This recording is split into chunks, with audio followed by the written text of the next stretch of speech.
Hello friends, welcome to our channel. Today we're going to take a look at another horrible case with you. The case of Summer Baldwin. Summer Baldwin, born in 1976 in Washington, was renowned for her kind and vibrant personality. As a bright student with many friends, she aspired to pursue an acting career. Following high school, Summer enrolled in community college but struggled with her studies. Seeking a change of environment and new opportunities, she moved to Texas with her friends, supported by her parents who hoped she could start anew. However, it is uncertain when Summer's life started to decline. She struggled with addiction to alcohol and illicit drugs, but unfortunately did not reach out to her family for support. As her addiction worsened, she lost her job and began associating with people who had a history of crime. Her dreams of becoming an actress were shattered, and she was eventually forced to work as an escort to make ends meet. Summer's parents remained oblivious to their daughter's struggles, believing she was living a successful life. The information provided about Summer's friends was limited. However, a significant detail emerged. A few months before her death, Summer had been a key witness in a major federal counterfeiting case. This revelation suggested that her murder might have been a contract killing by a criminal gang, drawing the attention of the FBI and putting the investigation under intense scrutiny. The investigation led to the first suspects. Rebecca, Summer's best friend, was called in for questioning by the police. She provided insight into Summer's occupation and mentioned several of her boyfriends, one of whom had a history of aggressive behavior, including physical abuse and persistent stalking after their breakup. This man became the initial suspect in the case. Summer's ex-boyfriend was detained and brought to the station on the same day. However, he vehemently denied any involvement in the case and appeared genuinely surprised and distraught upon learning of Summer's death. Furthermore, he had a solid alibi for the night before the tragedy, having been involved in a drunken brawl at a bar and spending the night in a cell with another individual. As a result, the police were forced to release the first and, at the time, only suspect. Another friend and colleague of Summer named Marguerite provided crucial information to the investigation. Marguerite reported that she saw Summer on the evening of September 11th at a convenience store parking lot. They had a brief conversation. Marguerite recalled that a red van pulled into the parking lot, and a young, physically fit Latino man got out to enter the store, likely to make a purchase. While he was inside, Summer exited the van from the passenger side to greet Marguerite. Summer mentioned that the man was a client she had met for the second time in recent days. After the man returned to the van, he got behind the wheel, and Summer quickly re-entered the vehicle. Marguerite didn't notice which direction the van took when it left, nor did she know where Summer and the man were headed. She noted that she had never seen the man before and thought he was not from the area.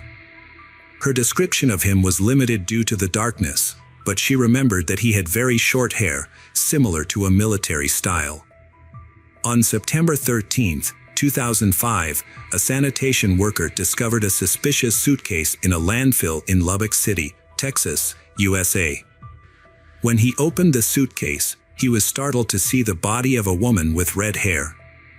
The victim's body had many bruises. The victim's leg was tattooed with the word Summer. The suitcase, which tragically became her coffin, presented a peculiar appearance. Externally, it was covered in garbage and waste, yet surprisingly, it showed no signs of wear and tear, and its wheels appeared brand new.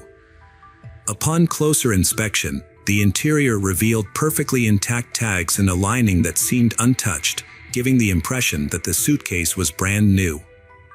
Notably, the plastic attachment for the price tag remained intact, suggesting that the purchaser had not removed it. Further investigation revealed that this particular brand of suitcase was widely available in numerous stores throughout the city. However, this specific large model was only sold in 2 stores.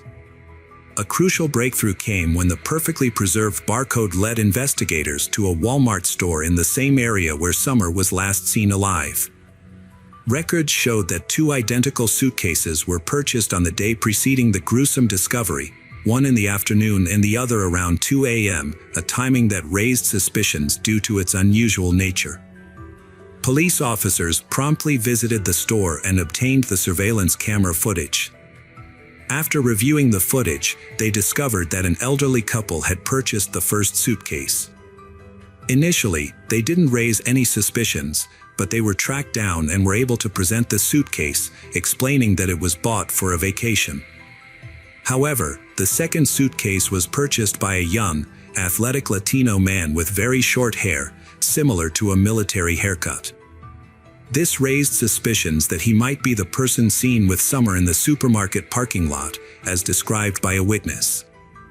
Additionally, the man bought disposable gloves at checkout, further arousing suspicions. The store's external surveillance cameras provided more information, showing the man leaving the store with the suitcase and loading it into a red van. With too many coincidences, the police believed they had identified the suspect and now needed to confirm his identity, locate him, and bring him in for questioning. The man took extreme precautions to avoid detection, using cash instead of a credit card to prevent leaving a digital trail. However, he overlooked the parking lot surveillance cameras, which clearly captured his vehicle's license plate number. The police quickly tracked the vehicle to a rental car company and identified the renter as Rosendo Rodriguez, a reservist in the U.S. Marine Corps. Rosendo had a clean record and was in town for a brief training stint with his unit. Initially, it was difficult for the police to locate Rosendo, as he wasn't staying at the same hotel as his unit. But with his personal details in hand, the police discovered that he had withdrawn a large sum of cash from an ATM at a different hotel, likely the money used to purchase the suitcase and gloves. Further investigation revealed that Rosendo had checked into this hotel under the name Thomas Rosendo, matching his physical description, on September 11th. It appeared that Rosendo had used an alias for unknown reasons. The investigation got a lucky break. Although Rosendo had already checked out of his hotel room, it hadn't been cleaned yet, and it contained crucial evidence. The carpet, bed, and walls had brown stains and splatters that looked like dried blood. A tag from a new suitcase was found near the bed. The trash had used contraceptives and disposable gloves in it. Forensic analysis confirmed the dried blood belonged to Summer. DNA on the contraceptives and gloves matched both Summer and Rosendo. This proved they had found the killer. However, Rosendo had already left the city by then. With this information, it was easy to track him down. Rosendo Rodriguez was born on March 26, 1980, in Wichita Falls, Texas. He came from a low-income family of Mexican immigrants and had a difficult childhood. His father, who struggled with alcoholism, was abusive to his wife and children. As a result, Rosendo was exposed to violence from an early age. He was aggressive and frequently got into fights at school. However, as he matured, he learned to manage his anger. After finishing high school, Rosendo attended Texas Tech University. He lived on his own and worked various jobs, including at a pizzeria and as an office clerk. Eventually, he decided to join the U.S. Marine Corps. His colleagues in the military described him as calm, disciplined, and reliable. They also saw him as a good friend who was always willing to help. Rosendo was well-educated and physically attractive, making him popular with women. On September 15th, Rosendo was arrested at his home in San Antonio. When the police arrived, he remained calm and seemed unaware of the seriousness of the situation. During the search, the police found a striped shirt and shorts that matched the outfit he wore when buying a suitcase. This was caught on surveillance footage. The police also seized his laptop and mobile phone. Initially, Rosendo refused to speak and denied any involvement in Summer Baldwin's murder for several weeks. However, faced with overwhelming evidence against him, he began to provide statements on the advice of his attorney. In these statements, he shared his own account of events, which notably diverged from the reconstruction put together by forensic experts. Rosendo initially stayed at a different hotel than his fellow servicemen due to a booking mistake. Although he realized the error after checking in, he chose not to relocate since the military leadership deemed it unnecessary. However, he failed to explain why he used a different name to register at the hotel on September 10th. That evening, Rosendo rented a van to get around the city more easily. He claimed to have met Summer Baldwin by coincidence. According to his account, he spotted a blonde woman sitting on a roadside bench, covering her face with her hands and seemingly crying. Concerned, he pulled over to check on her and see if she needed assistance. They started talking, and after she calmed down, they went to his hotel room, where they chatted, had a few drinks, but did not engage in any intimate activities. The next morning, Rosendo drove Summer home. They made plans to meet again in the evening. At around 9 p.m., he picked her up from the same location and they went to a supermarket. There, Summer ran into her friend Marjorie. Afterward, they returned to the hotel. According to Rosendo, he and Summer engaged in consensual intimacy at the hotel. However, the situation took a turn when Summer allegedly became aggressive and demanded money.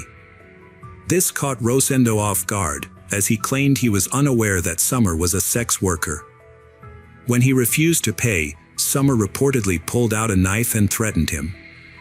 Rosendo managed to disarm her and punched her in the face, causing her nose to bleed. He claimed that he was acting in self-defense and did not intend to harm her. Shortly after, Summer collapsed onto the bed and began convulsing, foaming at the mouth. Rosendo stated that he attempted to help her but was hesitant to perform mouth-to-mouth resuscitation due to the blood and foam on her face. After a minute, Summer stopped breathing. Realizing Summer was dead, Rosendo panicked. He went to a nearby store, purchased a suitcase and gloves, and returned to the hotel. He then placed Summer's body in the suitcase and disposed of it in a dumpster, knowing it would be taken to the landfill the next morning. Afterward, he checked out of the hotel, returned the rental car, and drove back to San Antonio, pretending as though nothing had happened. Inconsistencies in the suspect's story raised suspicions among investigators. Rosendo Rodriguez's lies were evident due to numerous discrepancies in his account. One inconsistency arose when Marjorie, who met Summer in the parking lot on the night of the crime, stated that Summer mentioned the man was a client she had previously met for a paid encounter. However, Rosendo claimed their interaction was consensual, which contradicts evidence on Summer's body indicating she was taken advantage of. It is possible their initial encounter was consensual, leading Summer to agree to meet him again. Rosendo also claimed he only hit Summer once to calm her down, and she died from a seizure. But the autopsy revealed around 30 fresh bruises on Baldwin's head and body, as well as several stab wounds. Furthermore, evidence indicates she was alive when he packed her into the suitcase, which contradicts his claim that she was already dead. A search of Rosendo's laptop revealed a disturbing information in the days leading up to his arrest. He had been actively searching for information about Summer, including whether she was being searched for and if her body had been found in a landfill. Rosendo also frequently searched for information on Joanna Catherine Rogers, a 16-year-old girl from Lubbock who had gone missing a year and a half prior. Rosendo agreed to a plea deal that included a reduced sentence and no death penalty in exchange for explaining what happened to Joanna. He said he met Joanna, a high school student, in late April 2004. After a few meetings, they went to his hotel room on May 4th, where they got into an argument over money and potential rape allegations. The argument escalated, and Rosendo panicked, covering Joanna's mouth to quiet her, which unintentionally led to her death. In a desperate attempt to dispose of the body, Rosendo put it in his suitcase and threw it into a dumpster. This was the same method he used a year and a half later to dispose of Summer's body. Initially, Rosendo admitted to these events but later claimed his confession was false and that he had been coerced into making it. The police realized they needed to find Joanna's body to build a stronger case, so they launched a massive search of the city dump. Over a year later, they made a miraculous discovery, a suitcase containing Joanna's remains, despite severe decomposition. DNA testing confirmed the identity of the remains. This new evidence allowed authorities to charge Rosendo as a serial offender with a consistent modus operandi, committing similar heinous crimes. During the trial, the verdict was clear: Rosendo was guilty of first-degree murder. The court decided on the death penalty, largely due to the fact that Summer Baldwin was 3 months pregnant when she was murdered. This aggravating factor was a key consideration in the sentencing. Rosendo was sentenced to death by lethal injection. Despite the overwhelming evidence, Rosendo and his lawyers filed multiple appeals, claiming errors and misconduct by investigators. However, all appeals were rejected. While on death row, Rosendo maintained a blog on criminal justice and policy issues. On March 27, 2018, Rosendo Rodriguez was executed for his crimes at Huntsville Prison in Texas, one day after his 38th birthday. This marked the 4th execution in Texas and the 7th in the United States that year, nearly a decade after his conviction. Hello friends, welcome to our channel. Today we're going to take a look at another horrible case with you. The case of Rob Andrew. Brenda Evers, the future wife of Rob Andrew, was born on December 16, 1963, in Enid, Oklahoma. She grew up in a devout Christian family that prioritized faith and family values. Her childhood was filled with regular family meals, group prayers, and church attendance. As a result, Brenda developed into a quiet and peaceful individual who excelled academically and spent much of her free time volunteering at church. As a high school student, Brenda was a cheerleader for the soccer team and enjoyed dancing, but she avoided parties and social gatherings. She aspired to be like her mother, who was a model of piety and modesty. Brenda's goal was to become a housewife after marriage, devoting herself to her husband and children. At the age of 17, Brenda met her first love, Rob Andrew, who was the older brother of her friend. Despite their different denominational backgrounds, Rob was a Baptist and Brenda a Lutheran. They shared conservative views on life, a strong faith, and a dream of building a large and close-knit family. The friendly relationship between them blossomed into something more. Although they were separated by 125 miles when she started college in Winfield, Kansas, they maintained regular communication. To be closer to her partner, Brenda transferred to a university in Stillwater, Ohio, a year later. They eventually got married in the summer of 1984. As Rob's career took off, he received a job offer in Houston, Texas. Although he had initially hesitated, Brenda convinced him to take the opportunity. While Rob thrived as an advertising manager, Brenda completed her degree and secured a job in banking. She fell in love with the city's vibrant nightlife, impressive skyscrapers, and fast-paced lifestyle. Her time in Texas brought about a transformation in Brenda, as she overcame her initial shyness and developed a more outgoing personality.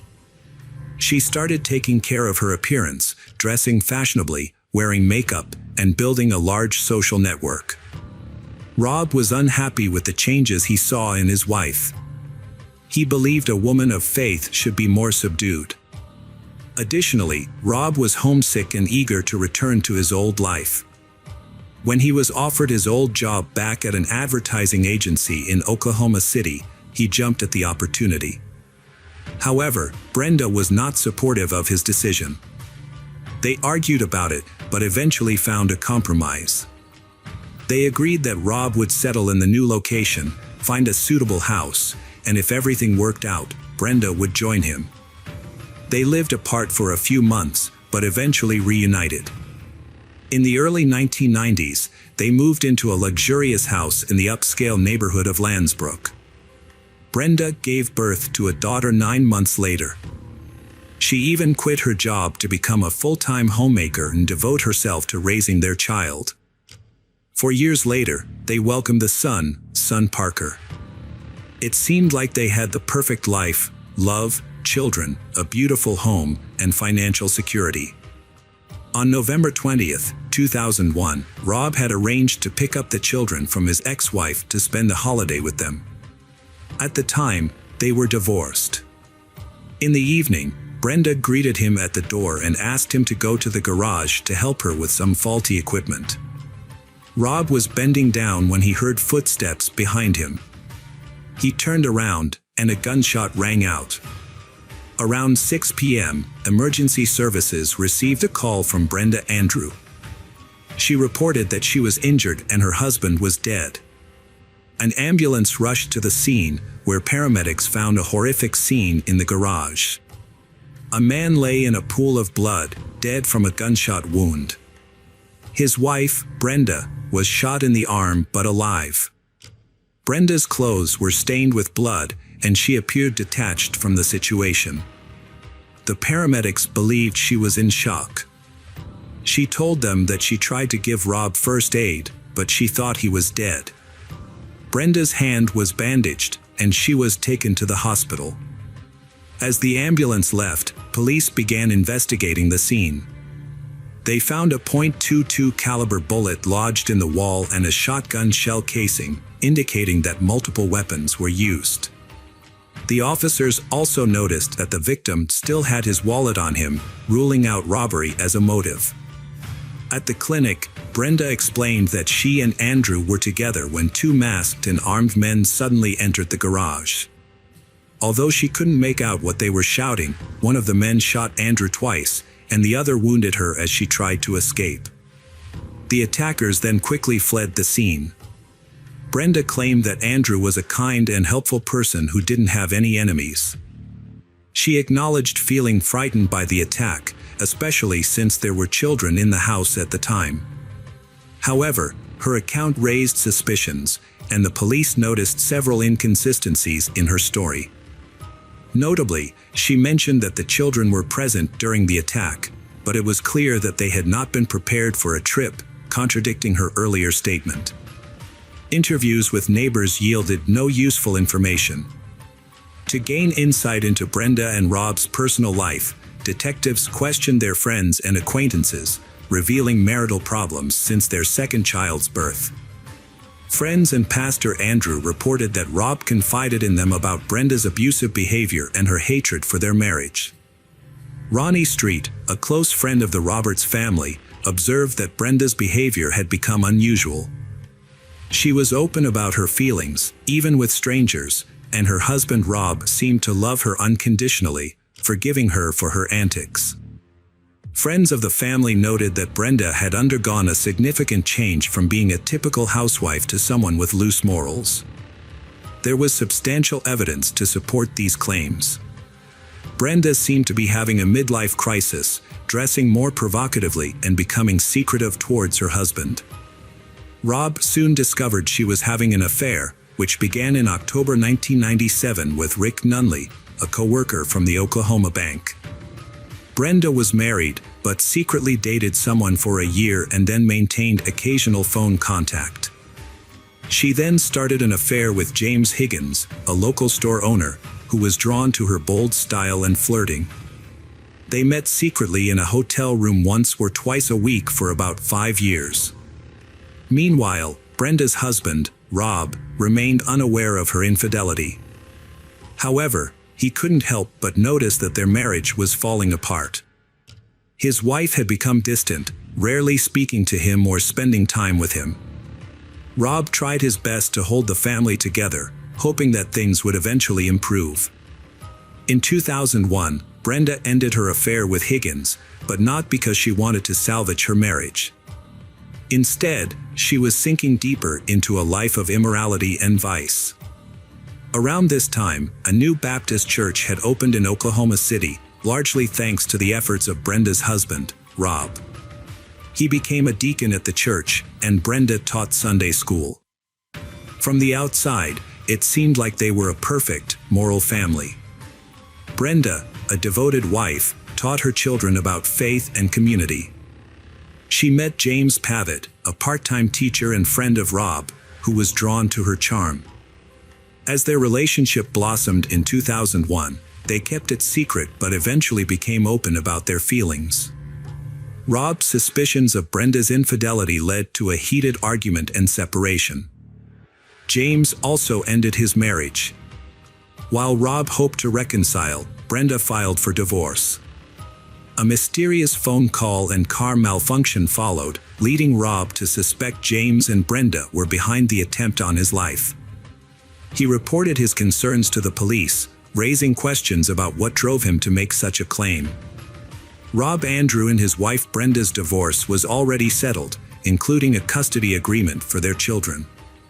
However, a large insurance policy taken out by James Pavitt could still financially benefit Brenda upon Rob's death.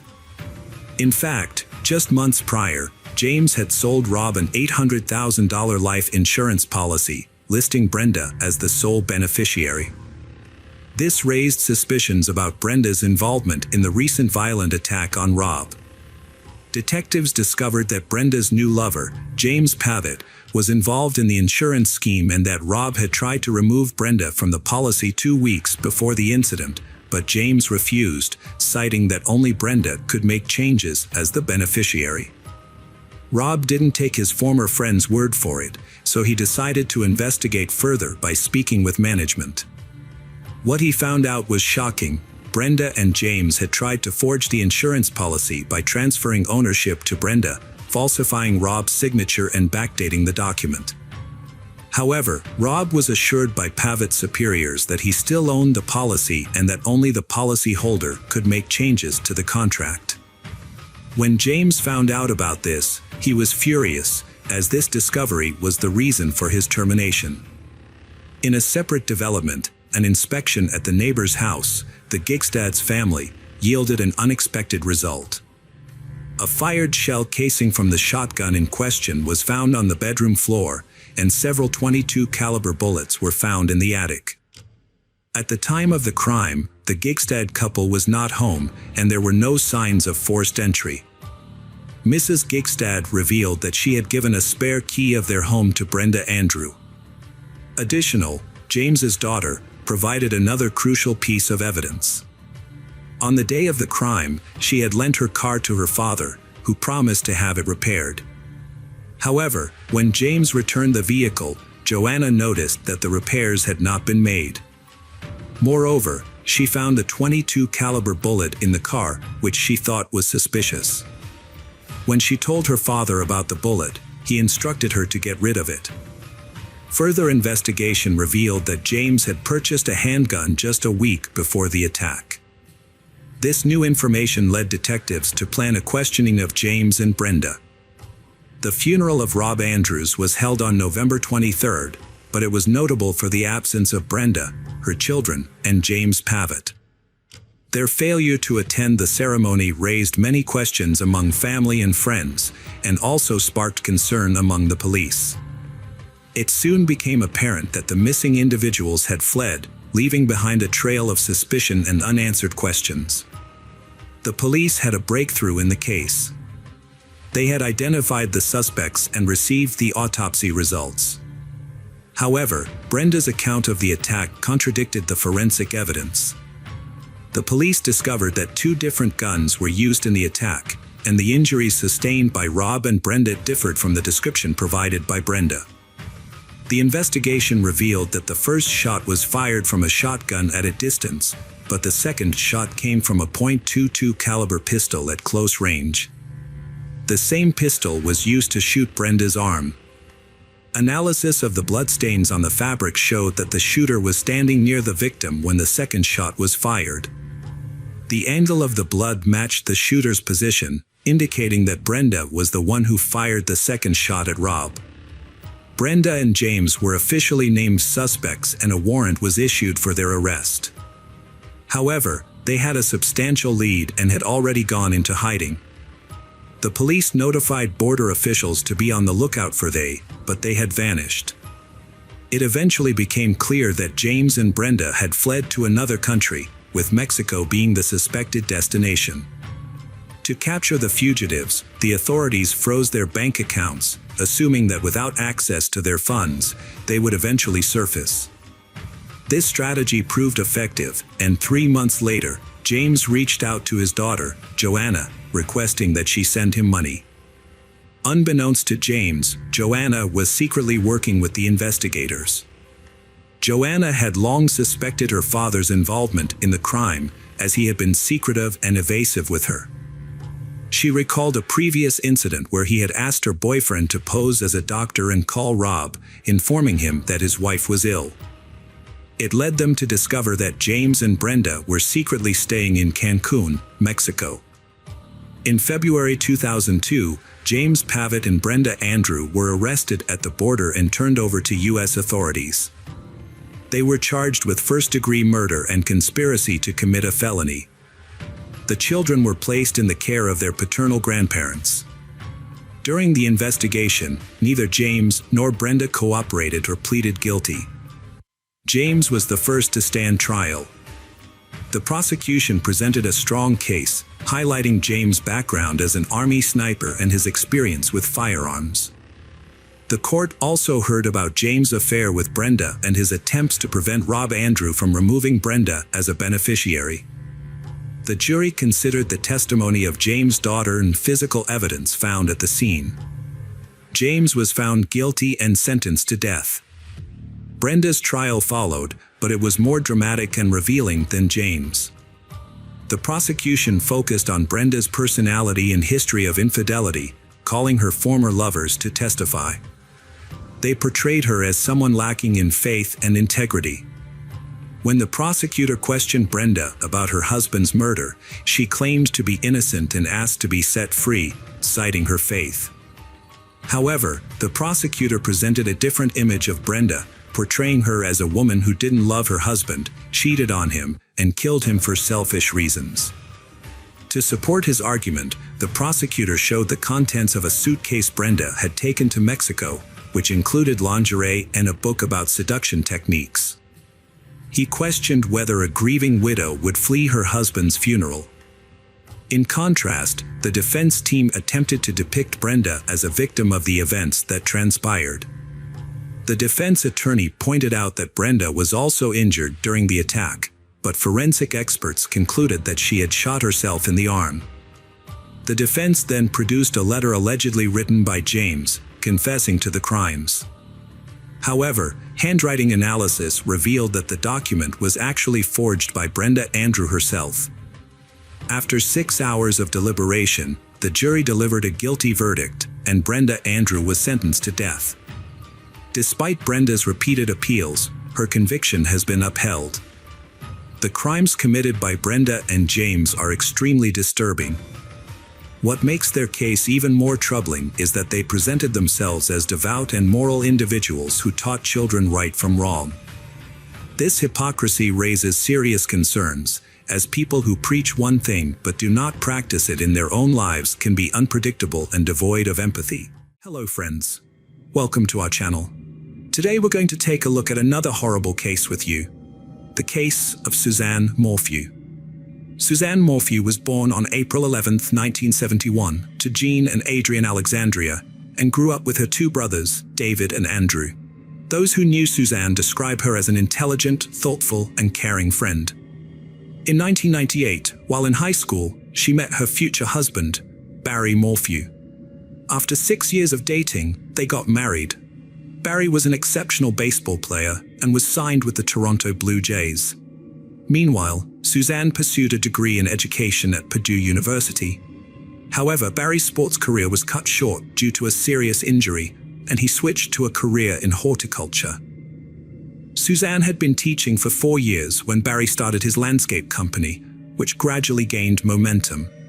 The couple had 2 children, Mallory and Macy. They lived a picture-perfect life in Indiana until Suzanne was diagnosed with Hodgkin's lymphoma. Despite beating cancer twice, in 2018, the Morphew family decided to move to Mayville, Colorado, for a fresh start and to be closer to their daughter Mallory, who attended Western State University. They settled into a stunning 7-acre property, where Barry could hunt and continue his work as a contractor. He also became a volunteer firefighter.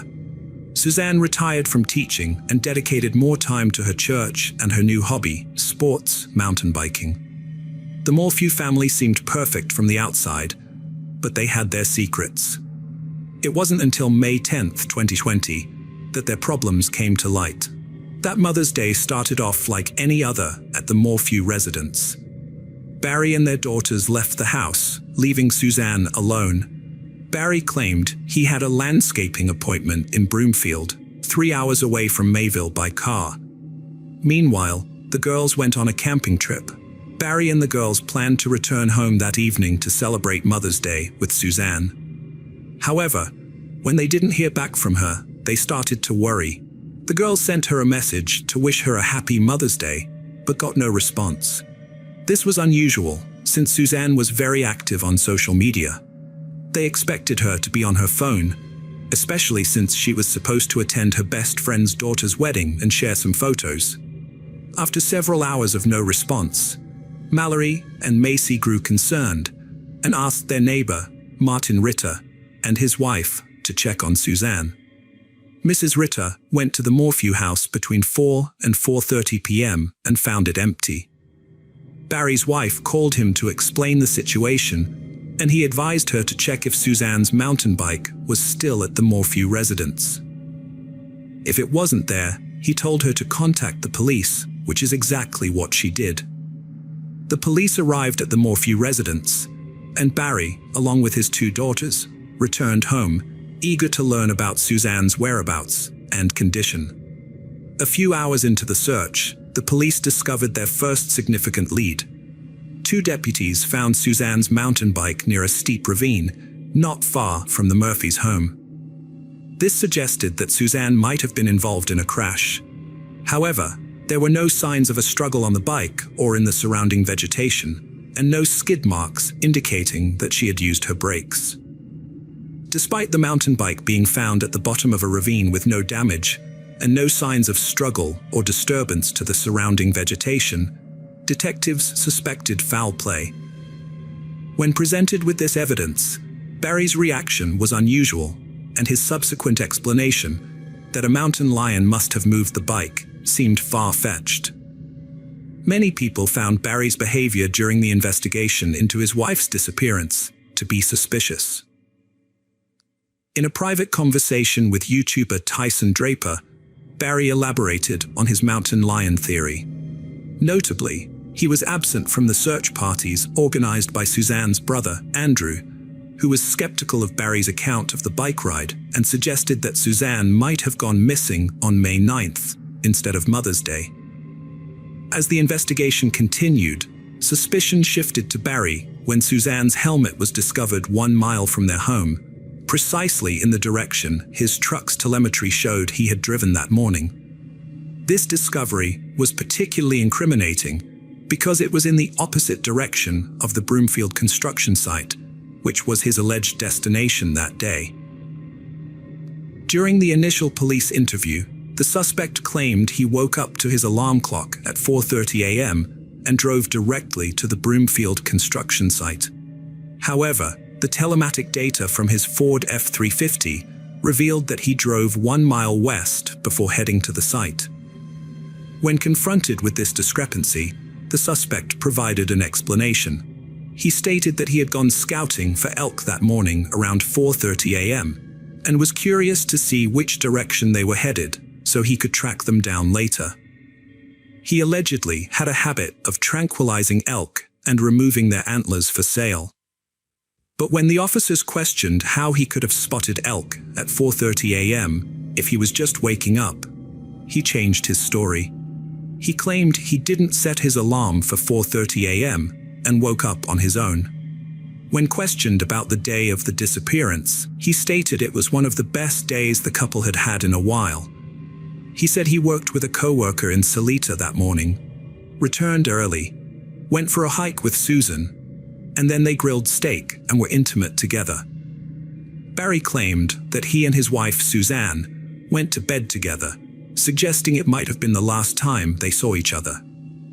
However, as we've established, Barry is not a trustworthy witness.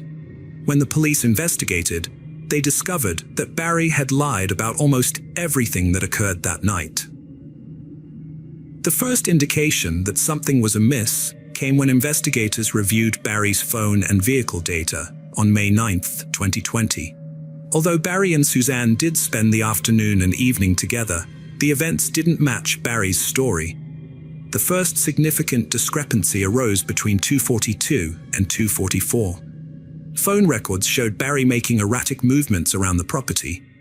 When questioned, Barry claimed he was likely hunting chipmunks with tranquilizers at 2:47 p.m. Then, Barry turned his phone to airplane mode, which remained active until 10:17 p.m. Furthermore, the steak dinner he claimed to have shared with his wife was called into question when investigators found only one dirty dish instead of two. Later that night, more peculiarities emerged on the Morphew property. During their examination of the data, the police found several concerning details that raised suspicions about Barry's activities later that night.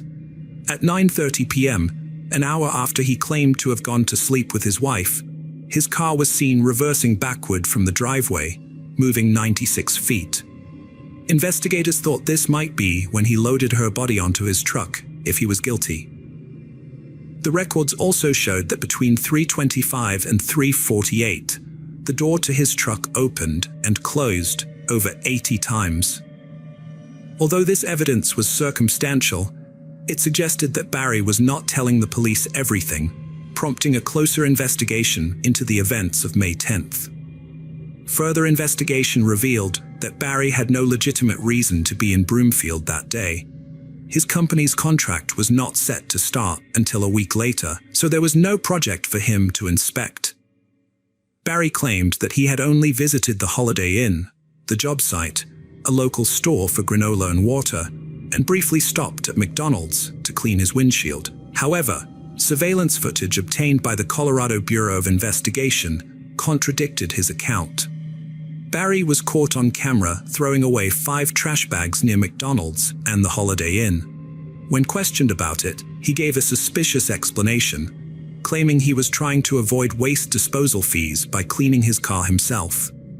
However, when officers inspected his car, his story fell apart. A co-worker reported a strong smell of bleach and chlorine in Barry's hotel room a day after Suzanne disappeared. Additionally, investigators found that Barry had changed his clothes multiple times that day. Despite these suspicious actions, the investigators initially found no clear motive for Barry's behavior. But when they dug deeper into their personal lives, they discovered a motive. Barry and Suzanne's daughter revealed that the couple's marriage was not as happy as Barry made it out to be. Text messages on Suzanne's recovered phone and personal belongings proved this. In fact, Suzanne was extremely unhappy in the marriage and talked about how Barry refused to consider divorce. Suzanne kept a list of grievances on her phone, detailing a pattern of physical abuse. She was afraid to be alone in a room with Barry and worried about his drinking. She also suspected him of infidelity and tried to protect her phone from him, fearing he would seize it. On May 20th, when the police searched the Morphew house, they found a pen that Suzanne had bought to catch her husband in the act. Ironically, it recorded her own infidelity, not his. The pen revealed that Suzanne was having an affair with a man named Jeff, a high school acquaintance. The affair allegedly started in 2018 and had lasted for about 1.5 years. Although Jeff seemed like an obvious suspect, the police were able to clear him of any involvement in Suzanne's disappearance. The investigators believed that Barry had discovered Suzanne's infidelity, and that a note she wrote 2 days before she vanished supported this theory. The note indicated that Barry had accused Suzanne of having a boyfriend. The spy pen was crucial evidence, but it was not the only important discovery made during the search of the Morphew house. The police also found a tranquilizer dart cap in the family's dryer, a spent bullet casing in the bedroom, a large crack in the doorframe, and remnants of Suzanne's journal in the fireplace. When combined with telematic data, these findings suggested that Barry might have planned and carried out the murder of his wife, possibly killing her in the afternoon of May 9th, 2020. After texting her boyfriend 53 times and sending a selfie at around 2:10 p.m., Suzanne never used her phone again. It wasn't until 2 weeks later that the public learned Barry was a suspect in his wife's disappearance, when the police conducted a 2-day excavation of a construction site in Salida, one of Barry's job sites. In response, Barry released a strange video proclaiming his innocence. However, he wasn't arrested until May 5, 2021, nearly a year after the investigation began. Although the evidence against Barry was largely circumstantial, the prosecution seemed confident in their case due to his changing stories, repeated lies, and clear motive. Barry was charged with multiple crimes, including first-degree murder of his wife, tampering with physical evidence, possession of a dangerous weapon, and attempting to influence a public servant. Moreover, he was later charged with filing a fraudulent election ballot in Suzanne's name, claiming he didn't know it was wrong and that it would help Trump's campaign. Barry pleaded guilty to this charge and paid a $600 fine. In August 2021, a preliminary hearing was held to determine whether Barry Morse's case would proceed to trial. During this 4-day hearing, the prosecution presented their evidence and proposed a theory of what might have occurred. According to the prosecution, Barry murdered his wife on May 9, 2020, then dismembered her body in a hotel room. He allegedly disposed of the tools used and buried her body in an unmarked grave. However, the defense strongly challenged the prosecution's account, highlighting several inconsistencies. They pointed out that cadaver dogs were unable to detect any human remains in Barry's car or the hotel room where the alleged dismemberment took place. The defense also suggested that the dart bullet cover might have been planted as evidence. Furthermore, they noted visual discrepancies in the photos of the dryer, with one image showing the cap inside the dryer and another image showing it was not present. The defense argued that Barry couldn't have used his dart gun in the alleged murder because it was broken at the time. However, their strongest evidence was the discovery of partial DNA on Suzanne's car and bike helmet that didn't match Barry. This DNA actually matched evidence from 3 unsolved sexual assault cases in Chicago and Arizona, raising reasonable doubt about Barry's guilt. The discovery was significant, but it was only brought up during the hearing because the CBI investigator who collected the evidence went on military leave before following up on the lead. To make matters worse, the defense was never informed about the foreign DNA matches and only learned about them during the hearing. This meant the prosecution had withheld important evidence that could have helped the defense. Throughout the hearing, the defense argued that the presence of another suspect with a criminal record meant the prosecution didn't have enough evidence to convict Barry of killing his wife. They asked the judge to make a quick decision, but surprisingly, he delayed it, citing the large amount of time and resources invested in the case. On September 7th, the judge ruled that the case against Barry would proceed, setting his bail at $500,000. Barry was released from county jail on September 20th, 2021, just 9 days before the trial was scheduled to start. However, in a surprising turn of events, the prosecution suddenly filed a motion to dismiss all charges against Barry without prejudice, allowing them to potentially reopen the case if new evidence emerges. Given the lack of concrete evidence proving Barry's guilt and the prosecution's misconduct, securing a conviction would have been a difficult task. Moreover, the prosecution had missed several crucial deadlines, resulting in sanctions that prevented 14 key witnesses from testifying at the trial. The news of the dismissal shocked the public, and Barry was pictured leaving the courthouse with a wide smile, accompanied by his 2 daughters. On September 22, 2023, investigators unearthed multiple shallow graves in Moffett, Colorado, during an investigation. Suzanne's remains were identified using her dental records and chemotherapy port. Surprisingly, over 50 miles away from the initial search area, focused on the mountains surrounding Barry's property. The discovery of her body raises questions about Barry's potential involvement in the murder. Although the police are certain Barry's truck was not in Moffat on May 9th and 10th, some suggest he could have had an accomplice in disposing of Suzanne's body, allowing him to travel to Moffat, bury the body, and return. If investigators obtained a subpoena for Barry's phone and car data for an extended period, they might be able to link him to the location where Suzanne's remains were found. For now, Barry appears to be cleared of suspicion, but the police and district attorney's office continue to investigate the case. The 12th Judicial District's district attorney told CNN that the case remains open and no further comment can be made until more information becomes available, while offering condolences to Suzanne's family. Barry's lawyer has spoken out strongly since the body was found, suggesting that Suzanne might have been a victim of a serial killer because her remains were discovered in a graveyard with many other bodies. She thinks the police wrongly accused Barry and hopes they will eventually admit their mistake. Meanwhile, Barry has filed a $15 million lawsuit against the prosecutors, sheriff's departments, and investigators, claiming they wrongly accused him of being involved in his wife's disappearance and death. Friends, welcome to our channel. Today, we're going to take a look at another horrible case with you, the case of Rhonda Casto. Stephen and Rhonda, both 23, embarked on a hike along the Eagle Creek Trail. Before they started, Rhonda took a photo of Stephen with her cell phone and jokingly texted her mother, saying he might either propose to her or push her off a cliff. The weather was lovely as they continued their walk. However, Stephen later reported that Rhonda's behavior became strange.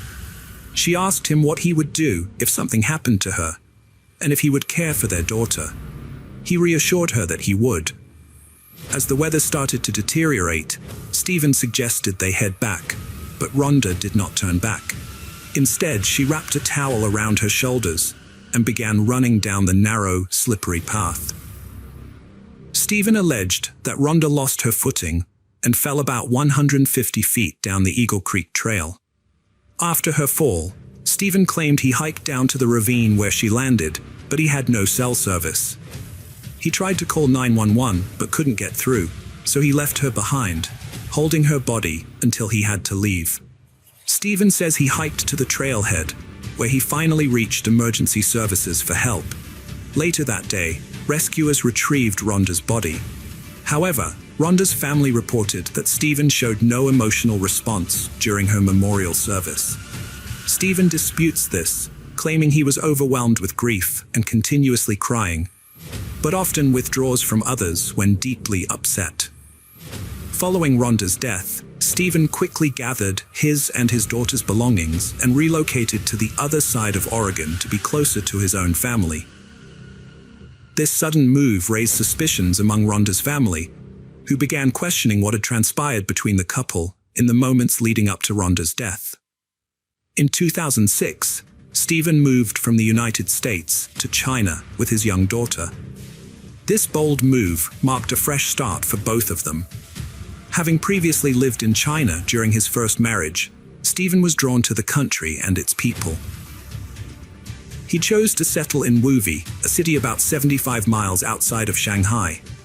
Stephen's decision to teach English to Chinese business people proved to be a great opportunity. His daughter, too, quickly adapted to her new life in China, becoming fluent in Mandarin within just 2 months. Both Stephen and his daughter thrived in their new surroundings. During his time in China, Stephen met and fell in love with Landy Yin Yan. Landy formed a strong bond with his daughter, Man, taking on a motherly role that brought them closer together. Stephen was deeply grateful for Landy's influence in his daughter's life. After a year of dating, Stephen proposed to Landy, and she happily accepted. In February 2015, Stephen and his daughter returned to the United States, where the couple planned to get married. Stephen and his fiancée planned to hold 2 wedding ceremonies, one in America and one in China, to include their families and friends from both countries. Stephen and his daughter arrived in the United States a day before his fiancée, flying into San Francisco to catch a connecting flight to Oregon. As they exited the plane, an officer approached Stephen, telling him they needed to detain him due to an issue with his luggage. The police soon arrived, taking Stephen into custody and separating him from his daughter. What Stephen didn't know was that, during his time in China, detectives had been working tirelessly to investigate Rhonda's death. The suspicious circumstances surrounding her fatal fall from Eagle Creek had led them to continue their inquiry, ultimately concluding that Stephen was responsible for her death. Rhonda's mother played a crucial role in keeping the investigation into her daughter's murder open, regularly contacting detectives for updates. Eventually, the police arrested Stephen at an airport for Rhonda's murder and extradited him to Oregon. When questioned, Stephen claimed he thought he was dreaming and hoped to wake up at home in China with his girlfriend Landy. Unfortunately, his nightmare was reality. Initially, Stephen's bail was set at $2 million, and he spent 14 months in jail awaiting trial. However, the judge later reduced his bail to $250,000, which his attorney secured, and Stephen was released with an ankle monitor. Rhonda's family was overjoyed to learn of Stephen's arrest, knowing justice was finally being served. The arrest brought relief and comfort to Rhonda's loved ones, who had been grieving her loss for years. Stephen's attorney then conducted experiments at Eagle Creek Trail, where Rhonda died, to argue in court that her death was an accidental slip rather than a push by Stephen. The Eagle Creek Trail, where Rhonda fell to her death, is one of the most popular hiking spots in the Columbia River Gorge, known for its breathtaking beauty. During Stephen's preliminary hearings, the medical examiner who performed Rhonda's autopsy revealed a crucial piece of evidence. All of Rhonda's injuries were below the waist. This finding was key to Stephen's defense, as it suggested that Rhonda might have taken her own life. The defense team argued that Rhonda's injuries, including her broken pelvis, were consistent with a feet-first fall, rather than a head-over-heels tumble, which would indicate that she was pushed. Additionally, they presented notes from Rhonda's therapy sessions, which showed that she was depressed, but never expressed suicidal thoughts. Rhonda had previously stated that her relationship with Stephen was unloving. The defense team used this, along with her history of depression, to suggest that Rhonda might have intentionally taken her own life. By presenting this evidence, they hoped to discredit the prosecution's claim that Stephen had pushed Rhonda, resulting in the injuries that ultimately led to her death. Stephen made a claim that Rhonda had suffered from depression and had attempted suicide multiple times before they met, but Rhonda's family disputed this and accused Stephen of lying. They suggested that Stephen was trying to shift the blame onto Rhonda for her death, to distract from his own role in her murder.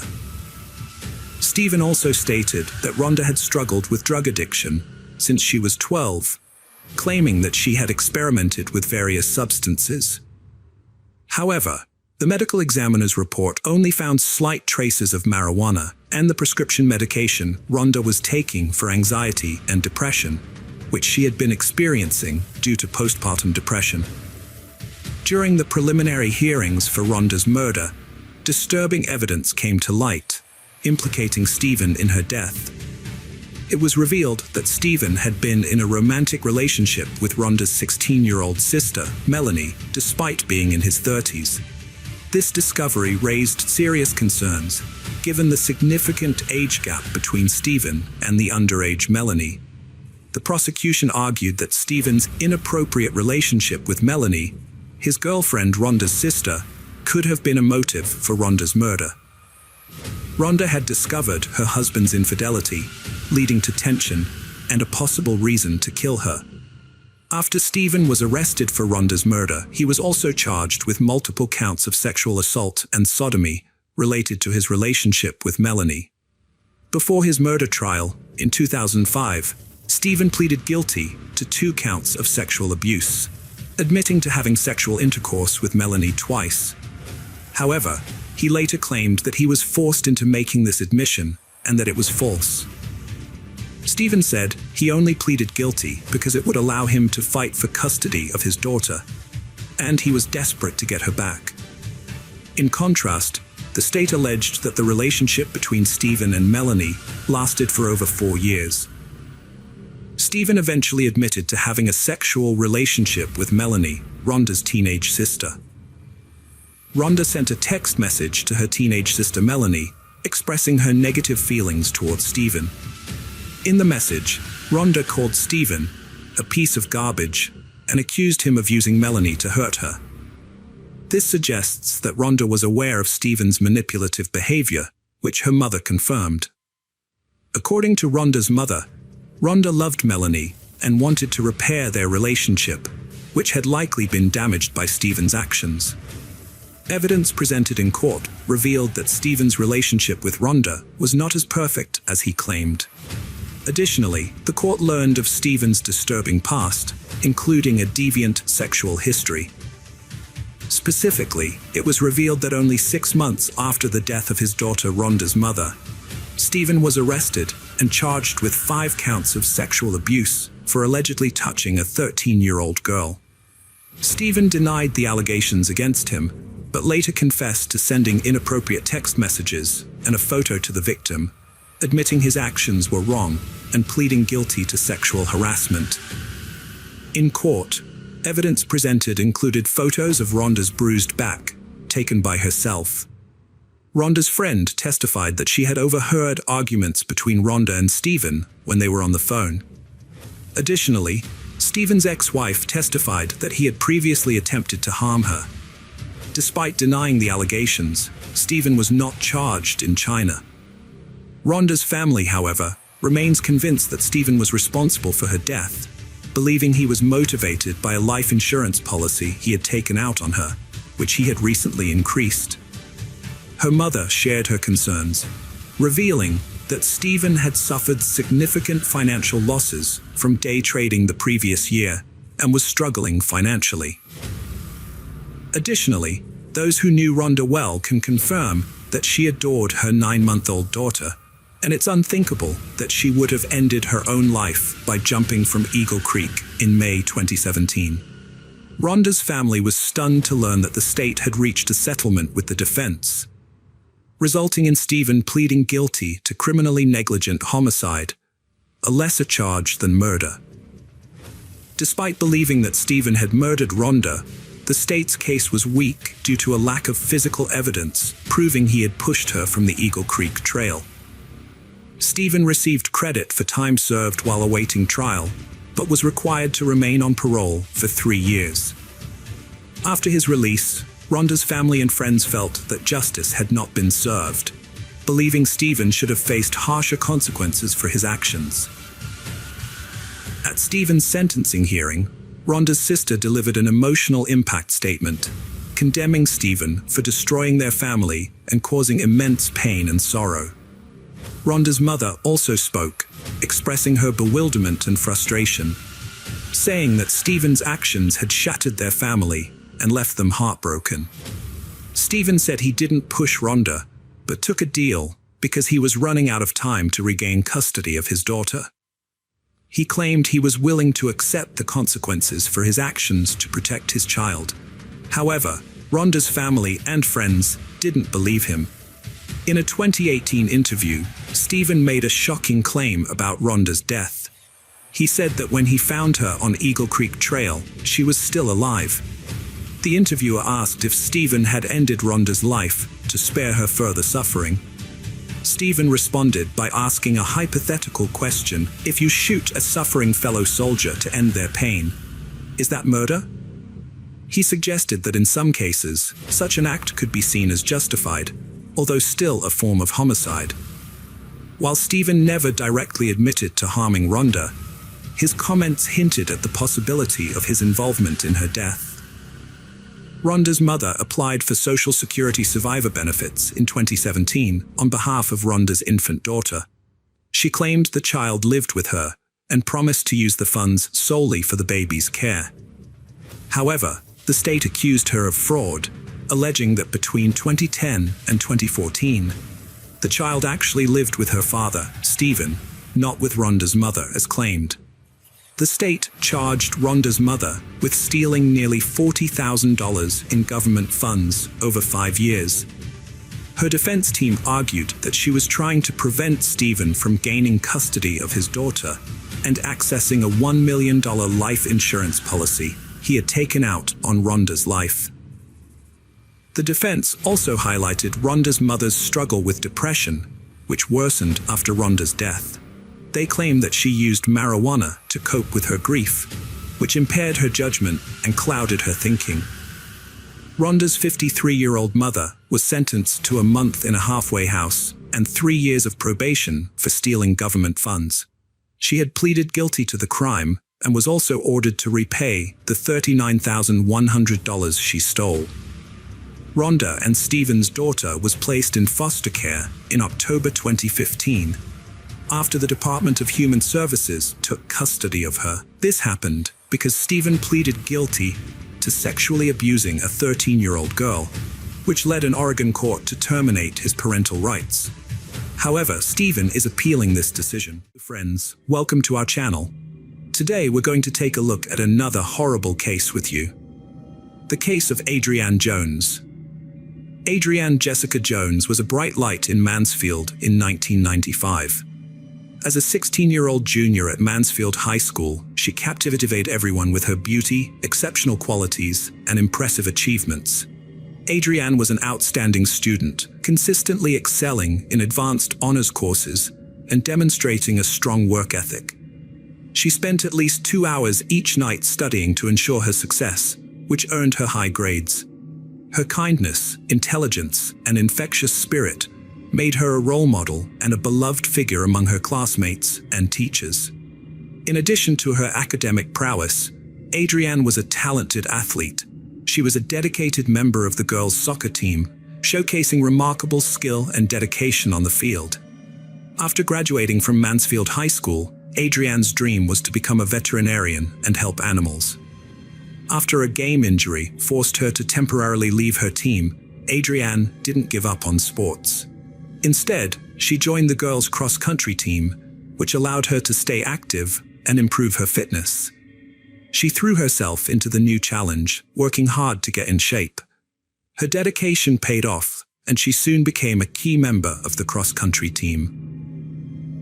In addition to her academic and athletic pursuits, Adrienne also held down a part-time job, working 20 hours a week at a local fast food restaurant, Golden Fried Chicken. Despite her busy schedule, Adrienne enjoyed being the center of attention, particularly from teenage boys in Mansfield. Her friends would even describe her as a bit of a flirt. She took great care in her appearance, spending at least 2 hours each day on her makeup to ensure she looked perfect. Adrienne, like many teenagers, often tested the limits set by her parents. Despite her good nature, her parents were particularly protective of her due to the changing environment in Mansfield, where crime was on the rise. They implemented a strict 9 p.m. curfew on weekends to ensure her safety, requiring her to provide proof of her activities, such as ticket stubs, if she wanted to stay out later. To prevent her from sneaking out, her father also nailed her bedroom window shut. Although Adrienne occasionally disobeyed her parents and left the house at night to meet her friends, on Sunday, December 3rd, 1995, she was given special permission to stay up late to talk to her boyfriend, Tracy Smith, who was out of town with his parents. During their phone conversation, Adrienne's mother overheard her mention that another call was coming in. When asked about the caller's identity, Adrienne said it was David from her cross-country team, who seemed upset about something. Adrienne's family started their day as usual the next morning, but her mother's concern grew when she heard Adrienne's alarm still going off in her bedroom. When she went to check on her, she discovered that Adrienne was missing, and her bed had not been slept in. Despite trying to stay calm, Adrienne's mother quickly became worried. She initially thought Adrienne might have gone for an early morning run, but this idea was quickly dismissed when she saw Adrienne's running shoes still on the floor. In the past, Adrienne had occasionally sneaked out at night to meet friends, but she had always returned home by morning, making her mother even more worried about her disappearance. Worried about Adrienne, her parents contacted the police. Unbeknownst to them, a shocking discovery was made on a farm several miles away. At around 7 a.m., on Seton Road in Grand Prairie, Texas, a man was on his way to check his mailbox when he noticed that the gate to his property had been knocked down. Curious, he entered his farm and was met with an unsettling scene. Initially, the man thought he was looking at roadkill, but as he got closer, he realized it was a lifeless teenage girl lying on the ground. The man immediately called the police, who arrived to find a disturbing sight. The teenager had been shot execution style, with 2 bullet wounds on her left cheek and forehead. In addition to these gunshot wounds, her head had suffered severe injuries. Moreover, her arms and legs were covered in scrapes and bruises, indicating that she had run through the farm's barbed wire gate. A teenager's violent murder sparked a desperate investigation. The fact that she was found in her nightclothes suggested she had been preparing for bed when her life was brutally cut short. The execution-style killing led police to consider possible links to gang violence or drugs. After discovering the body on the farm, the Grand Prairie police immediately alerted all nearby agencies, sending out a detailed description of the victim, including her age, height, weight, and other physical characteristics. They hoped that another agency might recognize the description and make a connection to a missing person. It wasn't long before the Mansfield police got in touch with Grand Prairie officers, having made a match. The Mansfield police identified the murdered teenager as Adrienne Jones. With the victim identified, the police had the heartbreaking task of informing Adrienne's parents about her tragic death. When they broke the news to her mother, she was overcome with grief. In the small town of Mansfield, news of Adrienne's murder spread quickly through her high school, leaving her classmates and friends devastated. Classes were interrupted as the news traveled through the halls, and students tearfully consoled one another. The town was on high alert following the discovery of Adrienne's body in a field, with rumors and theories circulating about her death. One theory was that Adrienne was involved in drugs, while others suspected a serial killer might be living among them. Adrienne's parents cooperated with the police, providing information about the last time they saw their daughter. Her mother specifically mentioned a phone call Adrienne had with her boyfriend, Tracy, and another teenager, David, who joined the call while Adrienne was on the phone. After midnight on the night of Adrienne's murder, one of her younger brothers heard a car engine outside their house. When he looked out the window, he saw a pickup truck driving away. The police were interested in identifying a person named David, who had called Adrienne that night. To learn more, they spoke with Adrienne's cross-country coach, who mentioned a team member named David Graham. However, the coach was surprised to hear that David had called Adrienne, as there was no indication that they had ever interacted before. David Graham was a 17-year-old high school student with big dreams. After watching his first air show, he decided he wanted to become an Air Force pilot. From then on, he dedicated himself to achieving his goal. David was well liked by his peers at Mansfield High School, where he was popular and charming. Many girls were attracted to him, but he was in a relationship with Diane Zamora, a high school senior who shared his desire to enter the military. Diane stood out from the crowd, actively pursuing her aspirations. After Adrienne's murder, the police interviewed David Graham, who acknowledged knowing her from their cross-country team, but claimed their relationship never went beyond friendship. When asked if he had contacted Adrienne on the night of her death, David denied it, saying he was home studying with his girlfriend, Diane Zamora. The police investigated David as a possible suspect, seeking information from Adrienne's friends to see if she had ever mentioned him.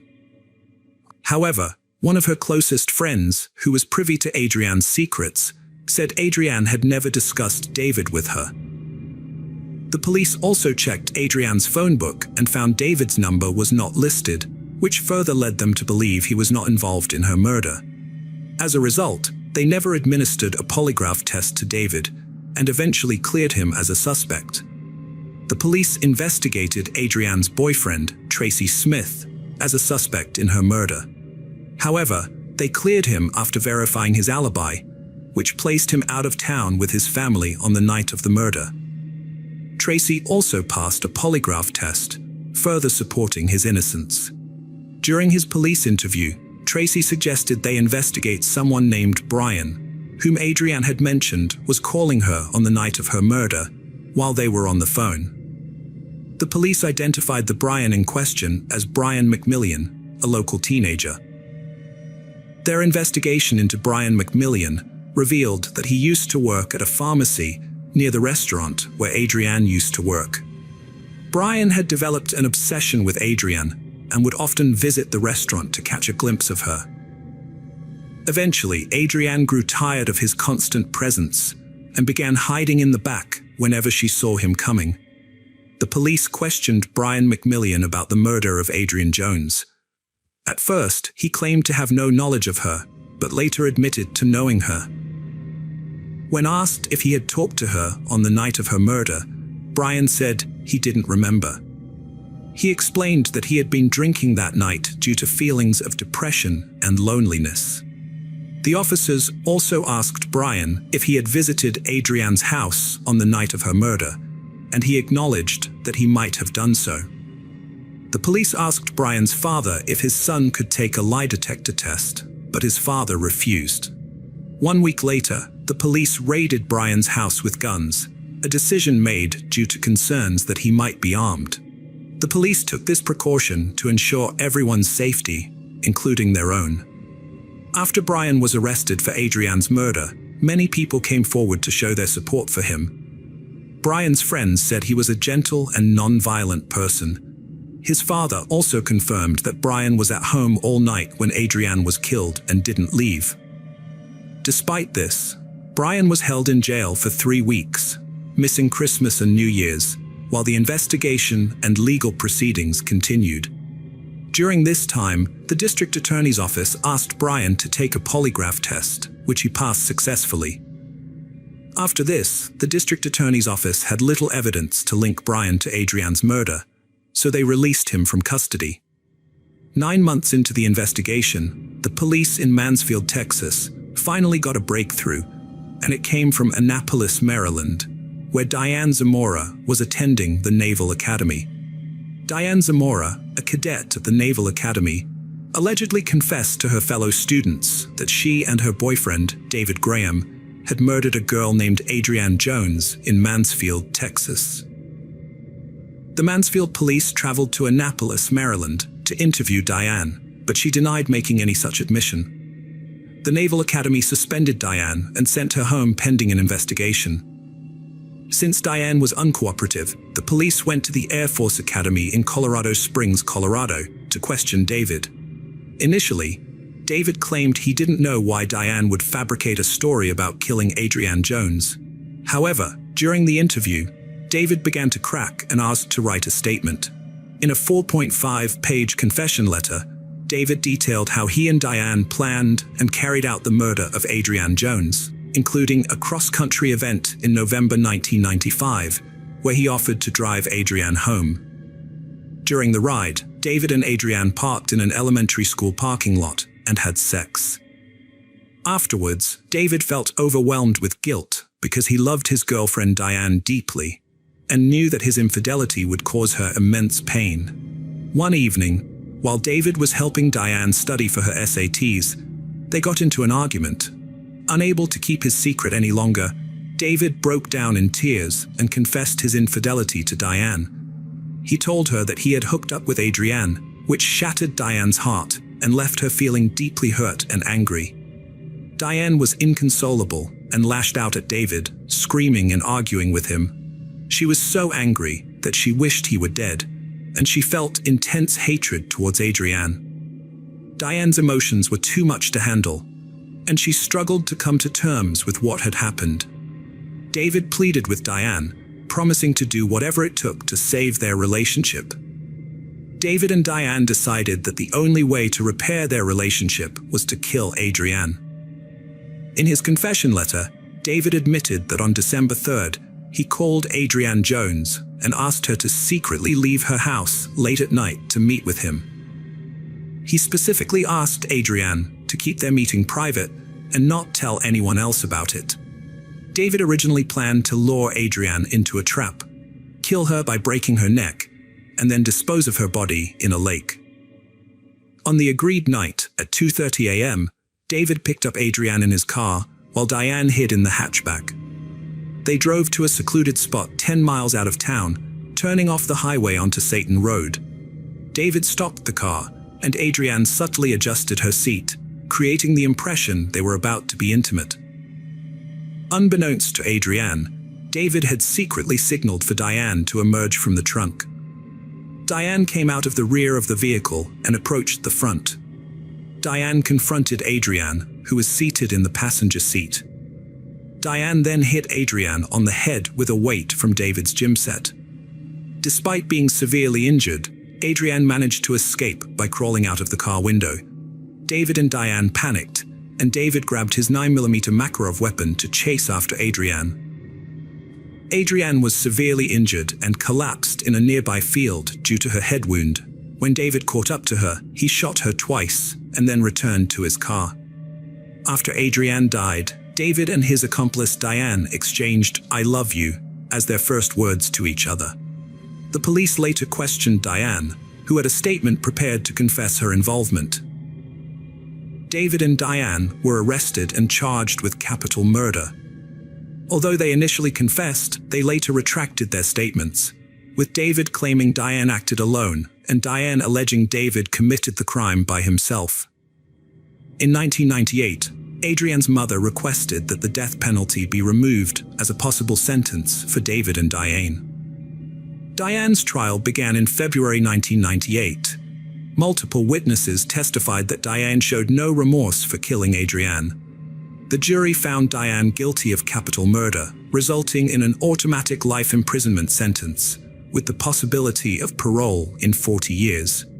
David Graham was convicted of murdering Adrienne Jones and received a life sentence, with the possibility of parole in 40 years. Welcome to our channel.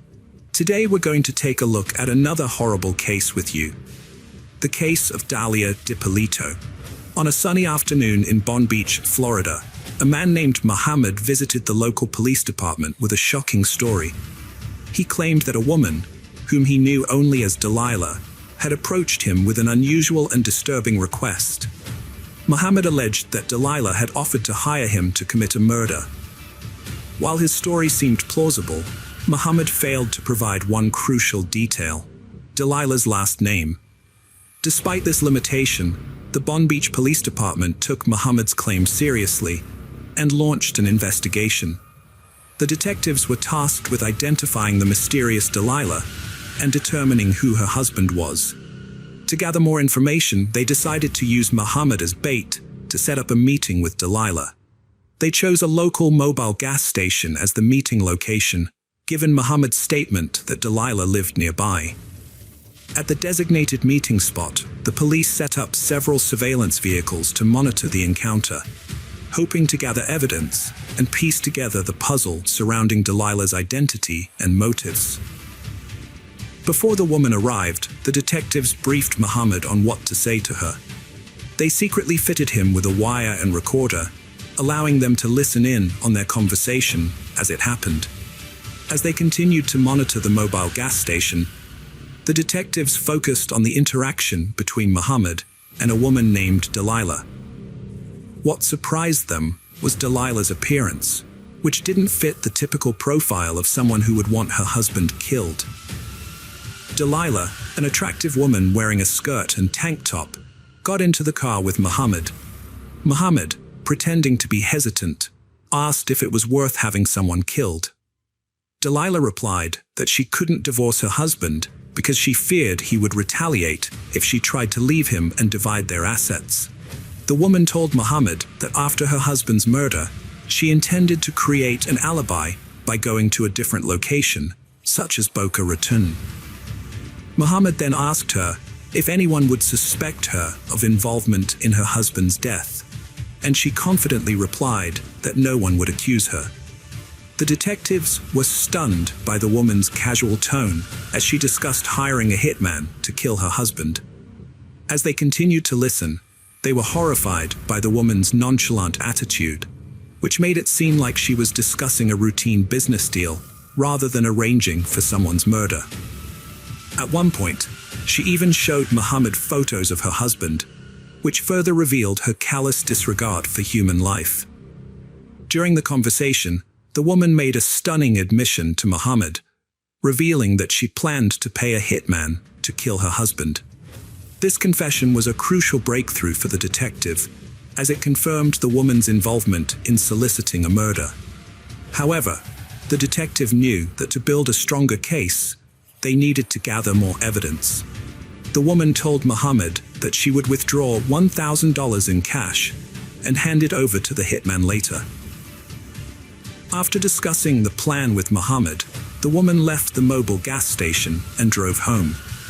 The detectives followed her to gather information about her address. A records check revealed that the address belonged to Dahlia Doe, not Delilah as they had initially thought. With this new information, the detectives ran a background check on the vehicle Dahlia used to meet Muhammad at the gas station. This allowed them to obtain the registered owner's name, which was her husband, Mike Doe. To their friends, Mike and Dahlia seemed like a loving and happy couple. The two had met when Mike was browsing the internet at work, looking for something to do when he was feeling bored. Mike found a website that offered escort services and decided to hire one. This decision would have a profound impact on his life. When the escort arrived, Mike was immediately drawn to her physical attractiveness. He thought she was exceptionally beautiful, and he felt an undeniable attraction between them. As they spent more time together, they quickly developed a strong connection, effortlessly engaging in friendly conversations over the next few days. Mike and Dahlia's friendship blossomed into a romantic relationship after they spent a weekend together. They quickly realized their feelings for each other went beyond friendship. As a result, they became a committed couple. A few months into their relationship, they stumbled upon an engagement ring store, which led to a conversation about marriage, a topic they had previously discussed. Mike was drawn to the idea of spending his life with Dahlia and decided to purchase a ring, symbolizing his commitment to their future together. Despite their relationship moving quickly, Mike was deeply happy and in love. Before meeting Dahlia, Mike had a troubled past. In 2001, he was sentenced to 2 years in prison in Broward County, Florida, for grand theft, fraud, and false telephone sales.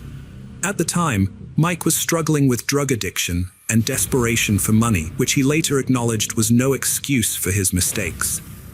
Mike served his 2-year sentence and was given 28 years of probation. The court granted Mike a lengthy probation period to give him time to pay back the significant amount of money he owed. However, when Mike returned home, he was unsure of how he would repay the debt. Determined to settle his debt, Mike found a job as a cook at a local restaurant, earning $350 weekly, which was insufficient to make a notable dent in the substantial amount he owed. To improve his financial situation and secure an early release from probation, Mike sought a better-paying job. A friend offered him an office job near his home, allowing him to transition from cooking to email marketing. As Mike and Dahlia started dating, he eventually confided in her about his probation and the limitations it imposed. Mike explained that he required permission to leave the state while on probation. Dahlia, who had a strong desire to travel, expressed her wish to explore the world with Mike. To help Mike become debt-free, Dahlia offered to provide $91,000 if he paid the remaining balance, enabling them to clear the debt and start the life Dahlia had envisioned. Dahlia, a successful real estate agent, was financially stable and able to help her partner Mike pay off his debt and clear his name.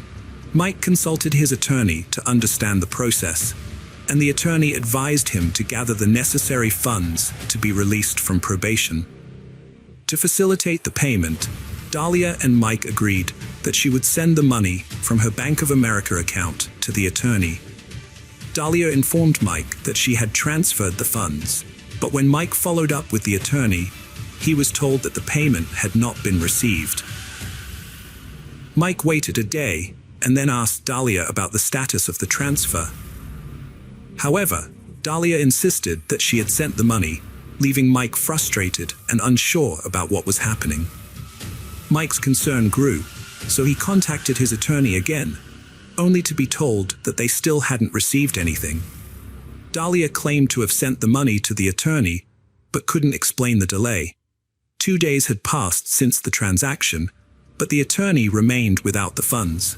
Mike asked Dahlia for proof of the transaction, needing the receipt to verify the details. However, Dahlia suspected foul play, suggesting the attorney might have stolen the money. She vowed to find the missing sum, while Mike sought to move past the misunderstanding. Meanwhile, a supervisor at the Bon Beach Police Department reached out to Sergeant Whitey Jean for assistance. Sergeant Jean met with a detective working on Dahlia Deo's case. The detective briefed Sergeant Whitey Jean on the case, revealing that Dahlia wanted to hire someone to kill her husband. The detective explained that Dahlia was waiting for a call from the would-be hitman and asked Sergeant Whitey Jean to pretend to be the hitman and arrange a meeting with her. Sergeant Whitey Jean agreed to help with the investigation and took on the role of the hitman. As the hitman, he contacted Dahlia and demanded a $3,000 advance and the key to her house. The detective had requested the key as part of their plan to make Dahlia believe the murder would happen at her home. However, Dahlia was unhappy about the payment demand and called Muhammad, the informant, to express her concerns. During the call, the detective overheard Dahlia's fears and worried that they might have scared her off. They feared that Dahlia might change her mind and find someone else to commit the crime. On August 3, 2009, Dahlia met with Sergeant Whitey Jean, who was posing as a hitman, in a CVS parking lot. However, Dahlia didn't bring the agreed-upon payment, which led Sergeant Whitey Jean to warn her that if he had to wait until after the murder to get paid, she would need to give him $7,000 in cash up front. Sergeant Whitey Jean explained to Dahlia that he would plan the staged break-in and murder of her husband Mike on Wednesday morning, taking advantage of the recent robberies in the area. He outlined his plan to make it look like a legitimate break-in, shooting Mike twice in the head to make it appear like a robbery gone wrong. Sergeant Whitey Jean also told Dahlia that he would contact her a few days after the murder, as he knew the police would be closely monitoring her activities in the aftermath of the crime. Sergeant Whitey Jean cautioned Dahlia that the delay was essential to avoid raising suspicions and maintaining the operation's secrecy. During their conversation, he gave her multiple opportunities to withdraw from the murder-for-hire plot. However, Dahlia expressed her unwavering commitment, stating she was 5,000% certain about her decision to have her husband killed. Dahlia provided Sergeant Whitey Jean with crucial details, revealing that her husband, Mike, followed a predictable morning routine, walking the dog at a specific time and leaving the house unlocked. This information was vital to the success of the plan. She also told the sergeant that she would create an alibi by going to the gym during the murder, ensuring her absence from the house when the crime would take place. The sergeant instructed Dahlia to arrive at the gym by 6 a.m. and informed her that he would enter her home at 6:30 a.m. After speaking with Dahlia, Sergeant Whitey Jean was taken aback by her extraordinary cruelty, having encountered few individuals in his line of work who exhibited a similar level of ruthlessness. The detective wanted to create a fake crime scene at Dahlia and Mike's home to see how Dahlia would react on the day of the alleged hit. To do this, they needed to know Dahlia's whereabouts. At 5:30 a.m., Dahlia told Mike she was going to the gym, which Mike found unusual since she had never gone that early before. However, He didn't think much of it and continued with his morning routine. The detective kept an eye on Dahlia to make sure she went to the gym and went inside. This confirmed that the plan could move forward. But before setting up the fake crime scene, the detective needed to fill Mike Dio in on what was happening.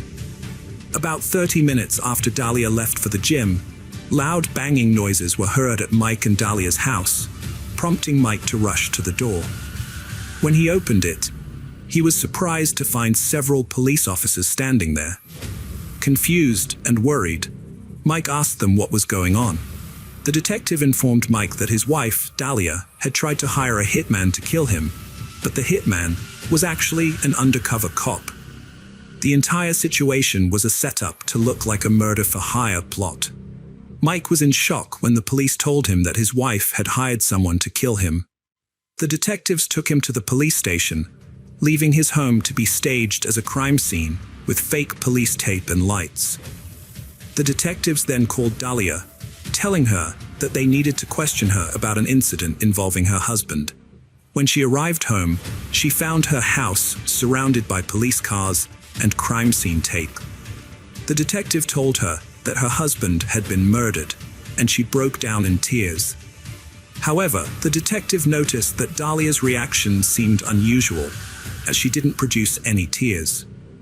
The detective began questioning Dahlia about suspects, trying to get her to confess to hiring the hitman.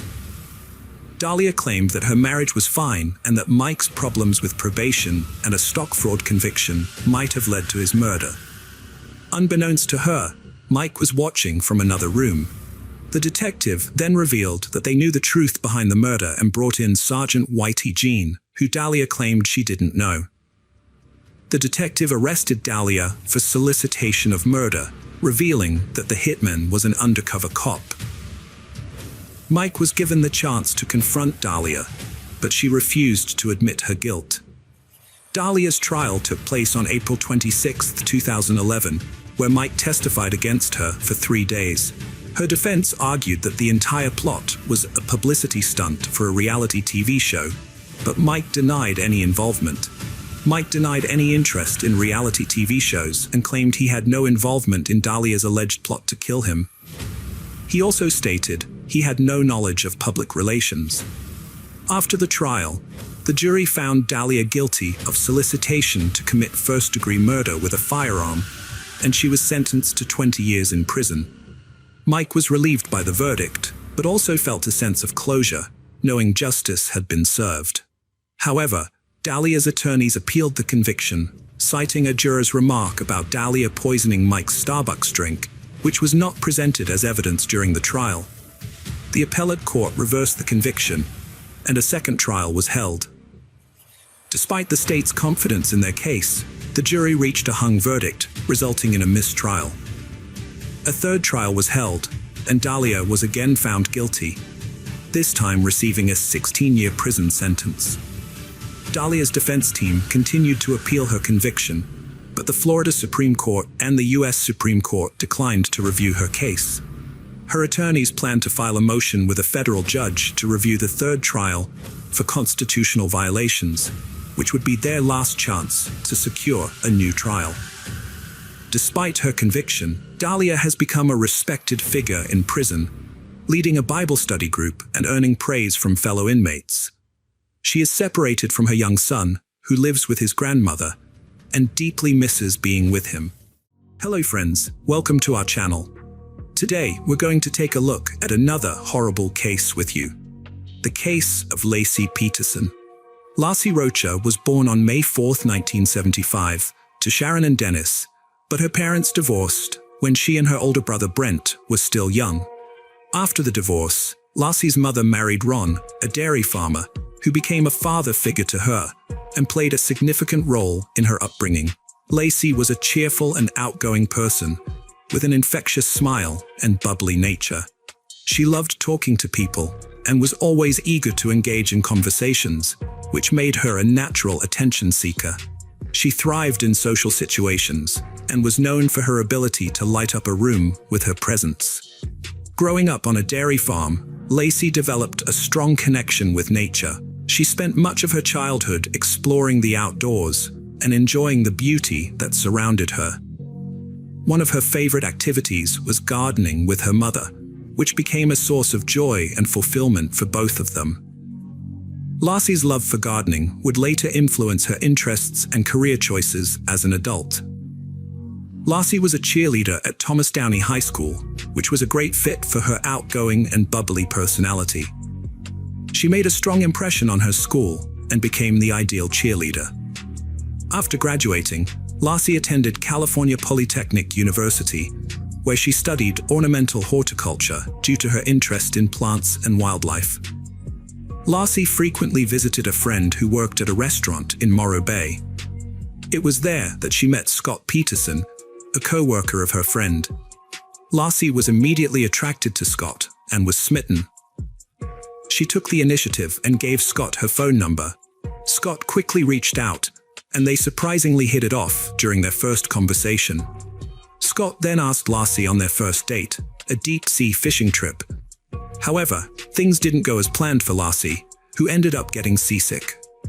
After a rocky start, Lassie and Scott's relationship blossomed, and they eventually decided to live together. Before meeting Lassie, Scott had aspirations to become a professional golfer, but as their relationship progressed, his focus shifted, and he chose to pursue a career in business instead. Lassie graduated from Cal Poly in 1997, and Scott followed suit the next year.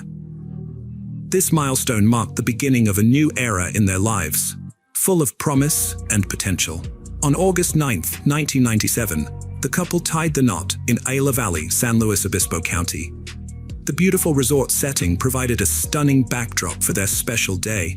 Surrounded by friends and family, they celebrated their love and solidified their commitment to each other. After getting married, Lassie and Scott embarked on a new business venture, opening a sports bar called The Shack in San Luis Obispo, California. The Shack, owned by Lassie and Scott, started off slowly but eventually attracted a steady stream of customers, with weekends being particularly busy. After several successful years, the couple decided to sell the bar in 2000, seeking new opportunities despite its stable income.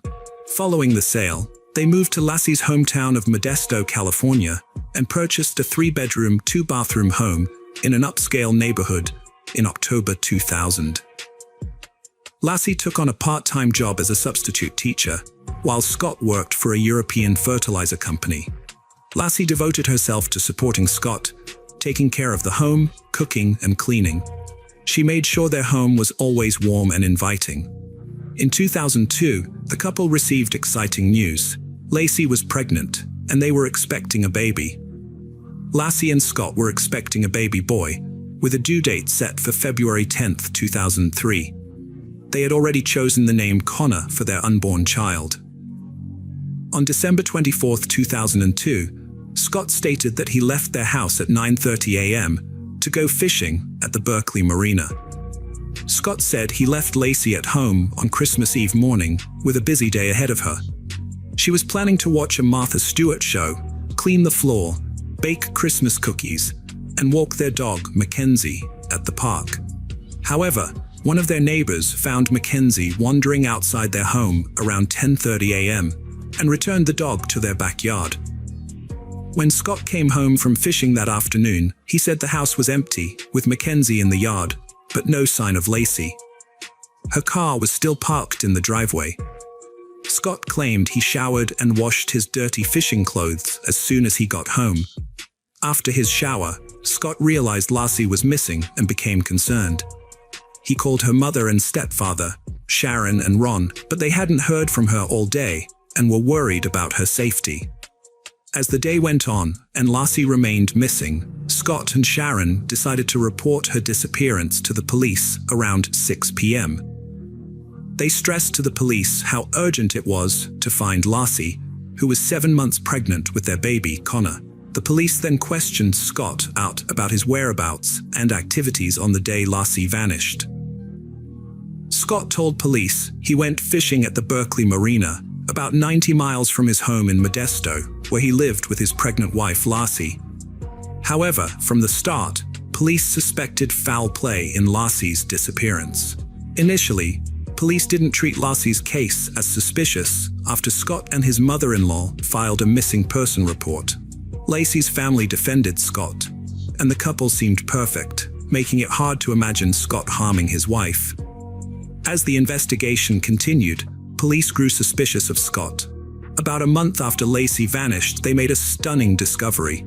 Scott had 2 secret affairs and a long-term relationship with Amber Fry, who contacted police on December 30th, 2002, after learning Scott was a suspect in Lassie's disappearance. Amber said she met Scott on November 20th, 2002, and thought he was single. 2 weeks before Lacey's disappearance, Scott told Amber that he was a widower and that the upcoming Christmas would be his first without his wife. This revelation raised suspicions among the police, who wondered if Scott had already planned to kill his pregnant wife. To gather evidence, the police asked Amber to make a recorded phone call to Scott, hoping to capture a potential confession. The police informed Lassie's family about Scott's infidelities, and it was when they showed Lassie's mother a photo of Scott and Amber together that she became convinced of his guilt. The search for Lassie was highly comprehensive due to the involvement of the police, her loved ones, and numerous volunteers. In the first 2 days alone, more than 900 people participated in the search efforts. During a press conference, a police officer working on Lassie's case raised concerns that she may not have left her house voluntarily on December 24, 2002. Lassie's disappearance sparked widespread media attention, with the tragic and intriguing tale of a beautiful young woman vanishing from her home on Christmas Eve, captivating the public's imagination. As the public sought answers and speculated about her disappearance, the spotlight on Lassie's case intensified. When Lassie Peterson vanished on December 24, 2002, a $25,000 reward was initially offered for information leading to her safe return. As the investigation yielded no leads, the reward was increased to $500,000 to boost awareness and gather more information.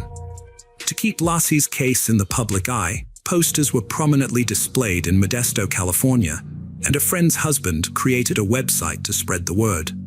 Months later, on April 13, 2003, a couple walking their dog in Richmond's Point Isabel Regional Shoreline Park stumbled upon a gruesome discovery in a marshy area. They found the decomposing body of a male infant. The next day, another person discovered the body of a pregnant woman on the east side of the bay shore, about a mile away from where the baby was found. On April 18, 2003, DNA tests confirmed that the bodies were indeed those of Lassie and her unborn son, Connor. Lassie and Connor were laid to rest at Burwood Cemetery. The autopsy revealed disturbing evidence. The baby had 1.5 loops of nylon tape around his neck and a significant cut on his body. Lassie's autopsy showed even more brutal injuries. 2 cracked ribs, her upper torso hollowed out with internal organs removed, and she was missing her head and limbs. The medical examiner concluded that the baby died in the womb and was expelled from Lassie's body after her death. Investigators from the FBI and Modesto Police Department searched the home of Scott and Lassie, looking for evidence of their involvement in her disappearance. The search turned up several crucial clues, including a hair found in Scott's pliers on his fishing boat. After analyzing the hair, the FBI matched it to Lassie's DNA. In addition to the home search, the FBI also thoroughly examined Scott's truck and warehouse, seeking any evidence linking him to Lassie's disappearance. The FBI searched Scott's boat and found a homemade anchor that he claimed was made from a 90-pound bag of concrete, which he had used to repair his driveway. However, the prosecution believed that Scott had created multiple anchors and used 4 of them to weigh down Lassie's body in San Francisco Bay. The bodies found in the bay were later identified as Lassie and Connor, leading to Scott's arrest near a golf course. Notably, Scott's appearance had changed significantly. His dark brown hair was now blonde. When arrested, Scott's vehicle was found to be packed with various items, including a large sum of cash, survival gear, and camping equipment. The police also discovered 4 cell phones and 2 driver's licenses, one belonging to Scott and the other linked to his brother. This evidence suggested to the police that Scott was attempting to flee the state. Scott's father offered an alternative explanation for the driver's license found in Scott's possession. According to his father, Scott had borrowed his brother's license to get a discount at a golf course. As for why Scott's car was packed, his father claimed it was because Scott was living out of his car to avoid the media, who were camping outside his house at the time. Scott's trial began in June 2004, a year after his arrest. During the opening arguments, the prosecution presented its case to the jury, arguing that Scott had killed Lassie because of his affair with Amber Frey. The prosecution highlighted Scott's suspicious behavior in the days leading up to and following Lassie's disappearance, pointing out inconsistencies in his statements to the police. Scott initially told the police he was fishing on the day Lassie went missing, but later told others he was golfing. The prosecution also noted that Scott asked the police if they had used cadaver dogs to search a park where Lassie was supposed to walk their dog, implying that Scott was aware of the potential crime scene and trying to cover his tracks. Scott's defense team presented a strong argument in court, highlighting that Scott's history of infidelity did not necessarily prove he was guilty of murdering his wife. They reasoned that Scott would not give up his life for someone he had only dated 4 times. The defense suggested that Lassie's hair might have been found in Scott's boat because she had visited the marina with him before. During the trial, 2 of Lassie's relatives testified that Scott showed no emotional response when his pregnant wife went missing. New evidence emerged when a realtor testified that Scott tried to sell their home in January, a month after Lassie's disappearance. Additionally, a salesman revealed that Scott traded in Lassie's car after she vanished. The prosecution viewed these events as incriminating evidence against Scott. Amber Frey, Scott's mistress, took the stand and shared details of their affair. The jury listened to secret recordings of Amber's phone calls with Scott, including one where he lied about being in Paris when he was actually attending a vigil for his missing wife. During the trial, a hydrologist and tide expert testified that it was possible for Lassie's body to have been dumped in the area where Scott claimed to be fishing on the day Lassie went missing. However, the defense team argued that there was a lack of credible evidence directly linking Scott to the crime. Their theory was that someone had kidnapped Lassie on Christmas Eve 2002, holding her captive until she gave birth to Connor, and then disposing of both bodies in the San Francisco Bay. The defense attorney emphasized that there was no concrete evidence to connect Scott directly to the crime, and that other suspects could have been responsible. A significant issue arose during the trial when a juror was removed and replaced with an alternate due to misconduct. The dismissed juror had conducted unauthorized research on the case, violating legal procedures. Additionally, the foreman of the jury asked to be removed, and it was determined that his removal was necessary to ensure a fair and just trial.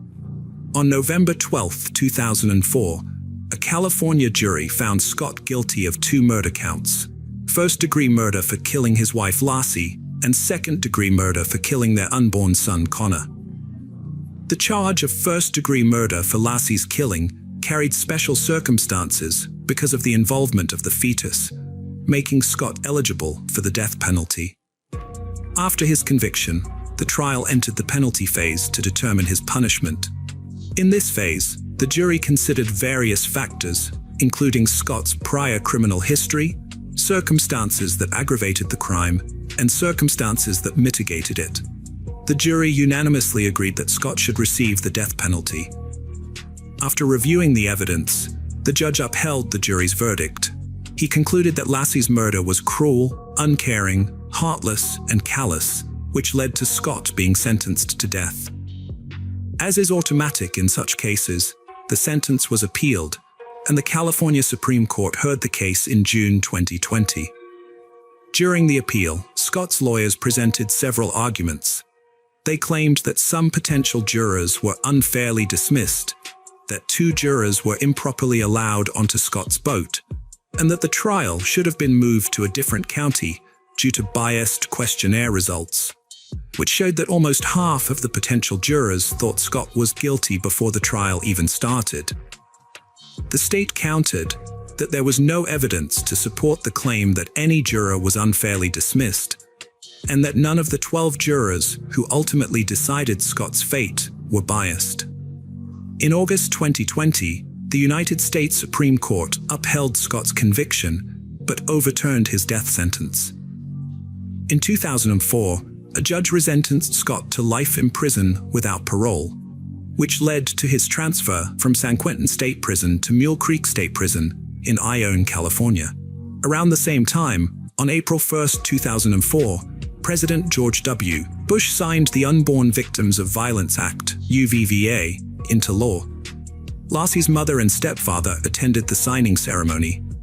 Lassie and Connor's law was designed to provide legal protection for unborn children in cases where their mothers were victims of violence. The legislation recognizes the unborn child as a separate legal entity from their mother, making it a crime to harm or kill the unborn child during an attack on a pregnant woman. The law acknowledges that an unborn child is a victim of violence and deserves the same rights and protections as any other human being. Hello friends, welcome to our channel. Today we're going to take a look at another horrible case with you, the case of Sierra Jugan.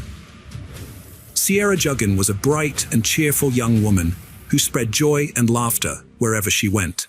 Her adventurous nature and ability to find humor in any situation made her a delight to be around, even when she made mistakes. As she entered high school, Sierra's confidence and enthusiasm only grew. She fearlessly tried out new experiences, including volleyball, and showed remarkable poise both on and off the court. After returning from a family vacation on July 19, 2016, Sierra was excited to start the new semester at the University of Toledo, where she had plans to study abroad. She had recently bought a new bike and was eager to take it for a spin. Her mom wanted to discuss her study abroad plans with her, but Sierra decided to visit her boyfriend Josh's house, which was 7.12 miles away beforehand. Sierra left her house in high spirits, wearing shorts and a tank top, and promised her mom she would be back by 10:05 p.m. However, when Josh tried to reach her later, her phone went straight to voicemail. Alarmed, Josh called Sierra's mom, who immediately sensed that something was wrong. Sierra's family, including her aunt and Josh, mounted a search effort to locate her after she went missing. They thoroughly searched the neighborhood, suspecting she might have been involved in an accident. Despite their efforts, they didn't find any clues or signs of Sierra's whereabouts. As time passed, Sierra's family became increasingly worried. Her mom eventually contacted the police, who arrived about an hour later. A concerned neighbor informed the family that County Road 6 was blocked off, and they rushed to the scene. There, they found a chaotic atmosphere and officers who wouldn't allow them to pass. The officers weren't able to provide any information, leaving Sierra's family in a state of panic. In desperation, they decided to seek help from the FBI. As the night wore on, Sierra's family was left to wonder what had happened to their daughter, unable to rest due to their growing concern. The next day, Sierra's mom and aunt started searching for her by calling hospitals, looking for any unidentified females. Although they didn't find anything, they got a promising lead from Detroit, Michigan. A young woman who looked a lot like Sierra was in the hospital after escaping from a moving vehicle with serious injuries. To confirm her identity, a nurse asked Sierra's family to describe any distinctive marks on her body. Sierra's mom mentioned a scar on her calf and her pierced belly button. The woman in the hospital seemed to match Sierra's description, giving the family hope that they had finally found her. However, their hopes were soon dashed when they discovered that the woman in the hospital was not Sierra after all. The family was devastated to learn that the person found wasn't Sierra, as they had pinned their hopes on it being her. Later that morning, police officers came to Sierra's house to update them on the previous night's events. One of the officers had discovered a disturbed cornfield near the area while parking his car. He noticed signs of a struggle inside the cornfield and found a motorcycle track. To avoid contaminating potential evidence, he retreated without touching anything. As he retreated, he caught a glimpse of something shiny that turned out to be Sierra's purple bike.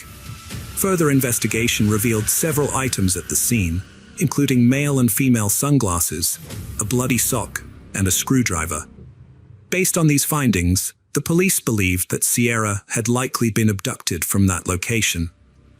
Detectives investigating Sierra's disappearance interviewed her friends and family to learn more about her boyfriend, Josh. They found out that Sierra and Josh had been close friends since childhood, starting from when they were just 7 years old. As they grew older, their friendship turned into a romantic relationship in their first year of high school, and they became known for being a happy and adventurous couple. Skiing was one of their shared hobbies, and they would often go skiing together. After high school, Sierra went to the University of Toledo, while Josh attended Bowling Green. Despite the physical distance between them, they remained committed to each other and would often talk about getting married someday. However, Sierra wanted to focus on her education before settling down, showing how dedicated she was to her studies. Despite the challenges of being apart, their relationship remained strong and serious. On July 19th, detectives learned that Sierra had visited Josh's house in the early afternoon. She left his house around 6:30 p.m. to return home, and Josh, concerned for her safety, accompanied her on his motorcycle for part of the way. However, after a few miles, Sierra insisted that Josh turn around and let her ride her bike the rest of the way home alone. Josh reluctantly agreed, and they parted ways. Josh headed back on his motorcycle, while Sierra continued riding her bike. During the investigation into Sierra's disappearance, detectives found motorcycle tracks in the cornstalks near Sierra's bike. This discovery raised a key question. Did these tracks come from Josh's motorcycle? The detectives couldn't ignore this potential connection and began investigating further to see if they could link Josh to the scene of Sierra's disappearance. They set up a command post to gather and analyze any relevant clues. A promising lead emerged quickly. A local resident came forward, saying he had found a motorcycle helmet on the side of the road on July 14th while driving. He picked it up and stored it in his truck.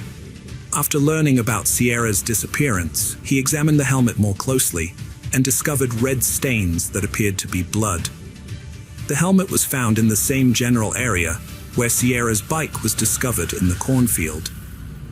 The detectives asked Josh about his motorcycle helmet, and to their relief, he produced it, confirming he had it with him. They also verified his alibi by speaking with his parents, like ruling him out as a suspect. Although visibly shaken, Sierra's family never considered Josh responsible for her disappearance. The detectives were determined to identify the owner of the blood-stained helmet, recognizing the significance of DNA evidence. They sent the helmet to the crime lab for testing, anticipating a potential breakthrough. The detectives waited patiently for the results, hoping it would lead them closer to solving the case. The news of Sierra's disappearance spread quickly throughout the town, prompting the community to come together to search for her. Citizens joined forces, organizing search parties that scoured every possible area, searching for any clue that could lead to her whereabouts. As the townspeople worked tirelessly to bring Sierra home safely, they felt a strong sense of unity. To show their support, the community organized a candlelight vigil at the local high school. The atmosphere was emotional, filled with grief, hope, and determination. Hundreds of people gathered, holding candles and sending their thoughts and prayers for Sierra's safe return. After 2 days of investigation, the police received a tip about a suspicious van seen speeding through the area. They suspected that Sierra might have been taken in the van, possibly falling victim to sex trafficking.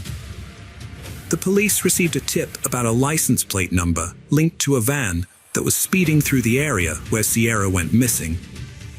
They interviewed the van's owner, who explained that he had sped up because another vehicle had suddenly approached from behind, possibly a family member searching for Sierra. This had startled him, causing him to quickly leave the area, which may have given the impression that he was involved in Sierra's disappearance. After 48 hours of investigation, the police had no leads on Sierra's whereabouts. As each day passed, her family's hopes of finding her alive were dwindling. The police continued their door-to-door search, which eventually led them to a nearby farm that belonged to James Worley. The farm had several structures, including a house, a trailer, and a large barn. The police questioned James Worley about the day Sierra disappeared, hoping to get any information that could help them find her.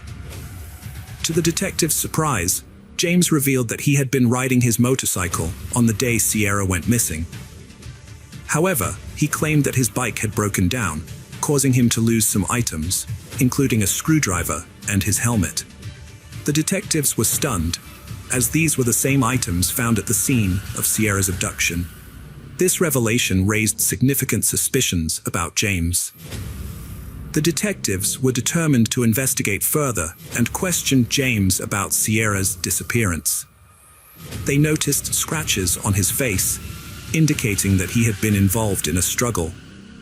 This discovery only increased their suspicions and raised more questions.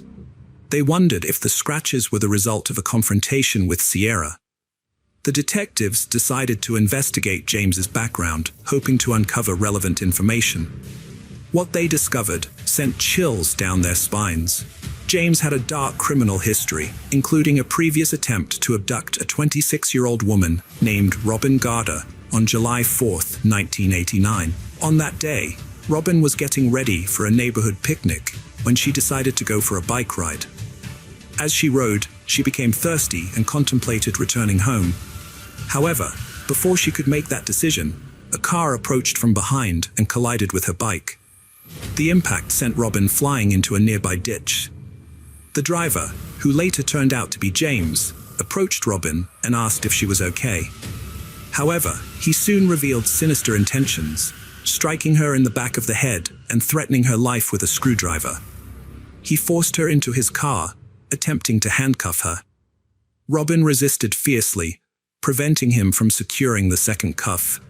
Despite being on the verge of losing consciousness, Robin continued to fight. She screamed for help, but her cries were drowned out by the desolate cornfields. Just as she was about to give up, she heard a motorcycle approaching. The rider noticed her distress and stopped to help. Robin escaped by climbing onto the back of the motorcycle, leaving her captor behind. The motorcyclist drove Robin home, where she collapsed. Her mother called the police and an ambulance, and Robin was rushed to the hospital. The motorcyclist then led the police back to the scene, where they found James still present with his car. James cooperated fully, providing identification, but his account of the events differed significantly from the truth. He denied any intention of abducting Robin, but the detectives were not convinced.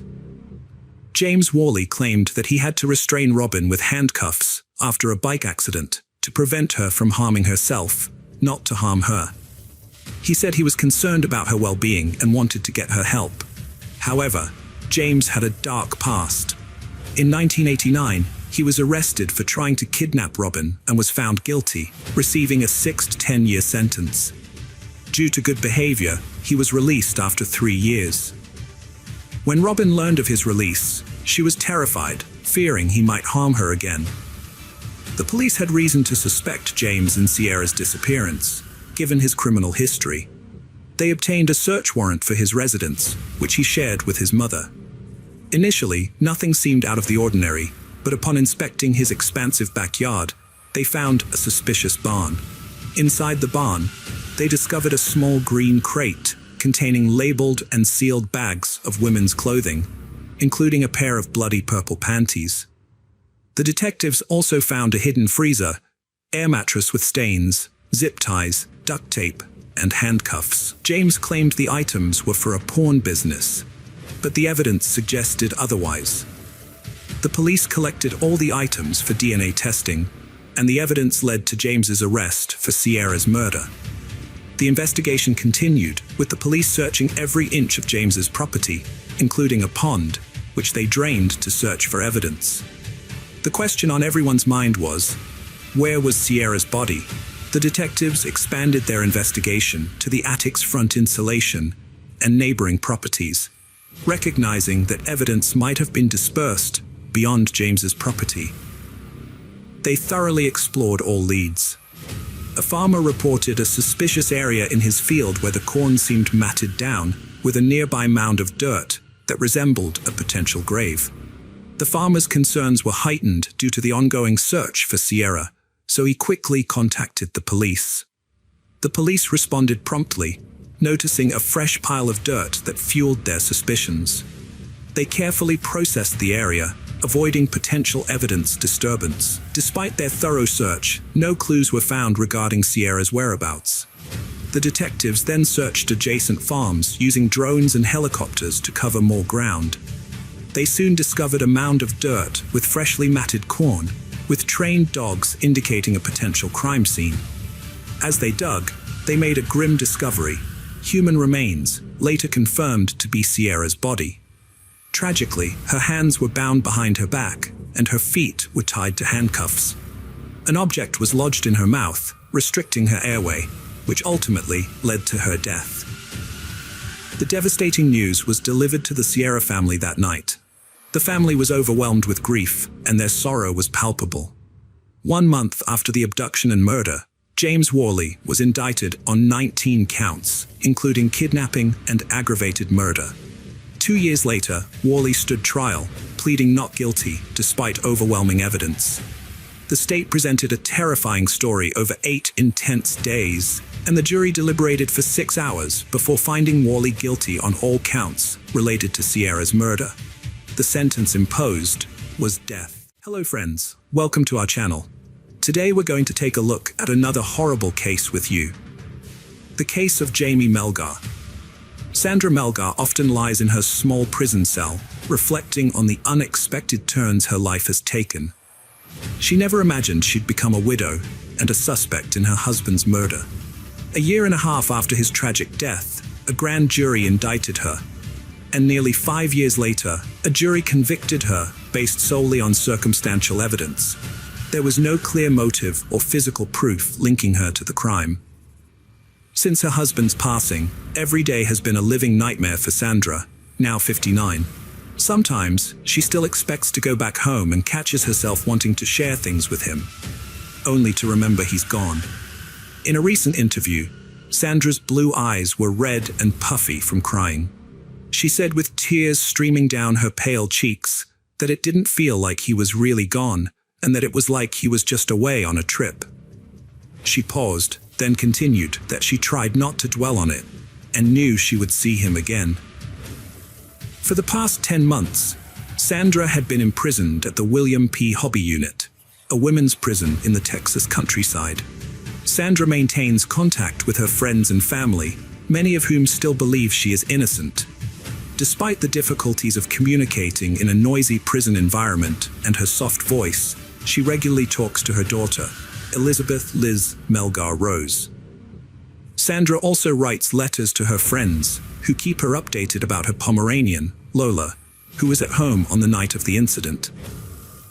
Thanks to the efforts of one of her closest friends, Sandra gets to spend a couple of hours with a rotating group of friends and family every weekend. Her daughter Liz is her biggest supporter, acting as her spokesperson and passionately arguing that her mother's imprisonment is a grave injustice that has deprived her of both parents. Liz mentioned that she had never seen her mother so broken and devastated, and that she had never been able to recover from that. Sandra's husband Jamie met a tragic end on December 23, 2012.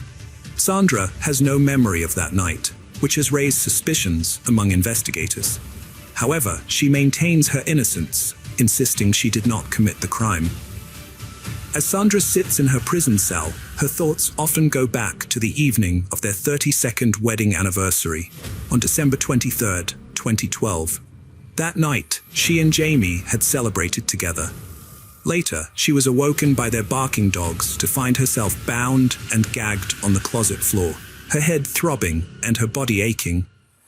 Sandra tried to stretch her legs and peek through the gap under the closet door, but her bindings and 2 hip replacements limited her movement. Even if she could free herself, a chair blocked the door handle, preventing her escape. In the same closet, she would later discover her husband Jamie, lying lifeless with 31 stab wounds to his hands and chest. The white walls were now stained with blood, and a grey telephone cord was used to bind Jamie's feet. A medical examiner later determined that all of Jamie's injuries were defensive wounds, indicating that he had fought back against his attacker instead of trying to escape. One particularly vicious blow had nearly severed his right thumb, which likely contributed to the extensive blood splatters found in the closet and bedroom. The bedroom was in disarray, with dresser drawers open and clothes, books, and pill bottles scattered all over the floor. Sandra's purse and wallet had been rummaged through, and their contents were strewn across the blood-stained white comforter on the bed. A small white medical stool at the foot of the bed had blood stains on it, suggesting that it had been used as a makeshift surface for a knife during the attack. Nearby, a wooden chair had blood dripping down its back. The jacuzzi bathtub, where Sandra and Jamie had celebrated their 32nd wedding anniversary just the night before, told a tragic story.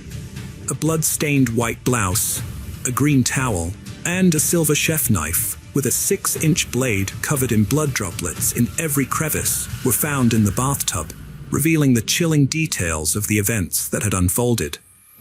Police identified a knife as the murder weapon, a stark contrast to the joyful evening that had preceded it. Earlier that night, Sandra and Jamie had celebrated their 32nd wedding anniversary with dinner at their favorite Mexican restaurant, planning to continue the celebration in their jacuzzi with candles, cocktails, strawberries, and whipped cream.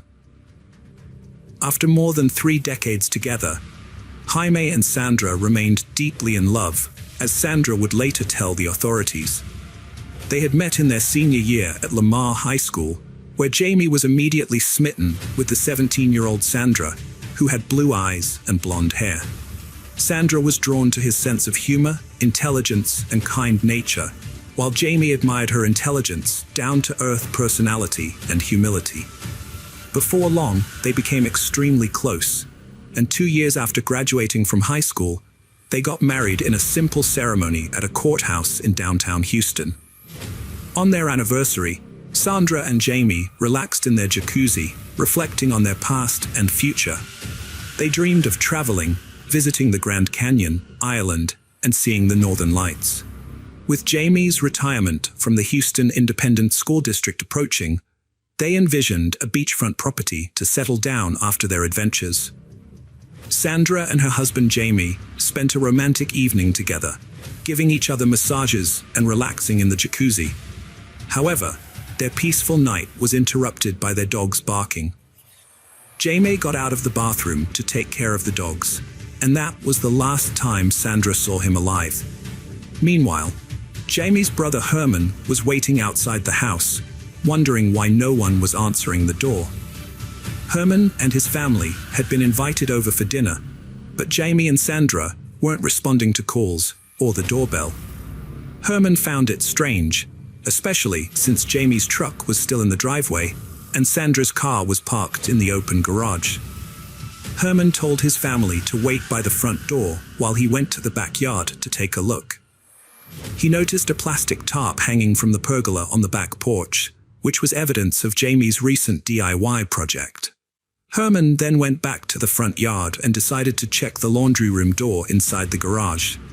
If it was locked, he thought they would leave, but to his surprise, the door was unlocked.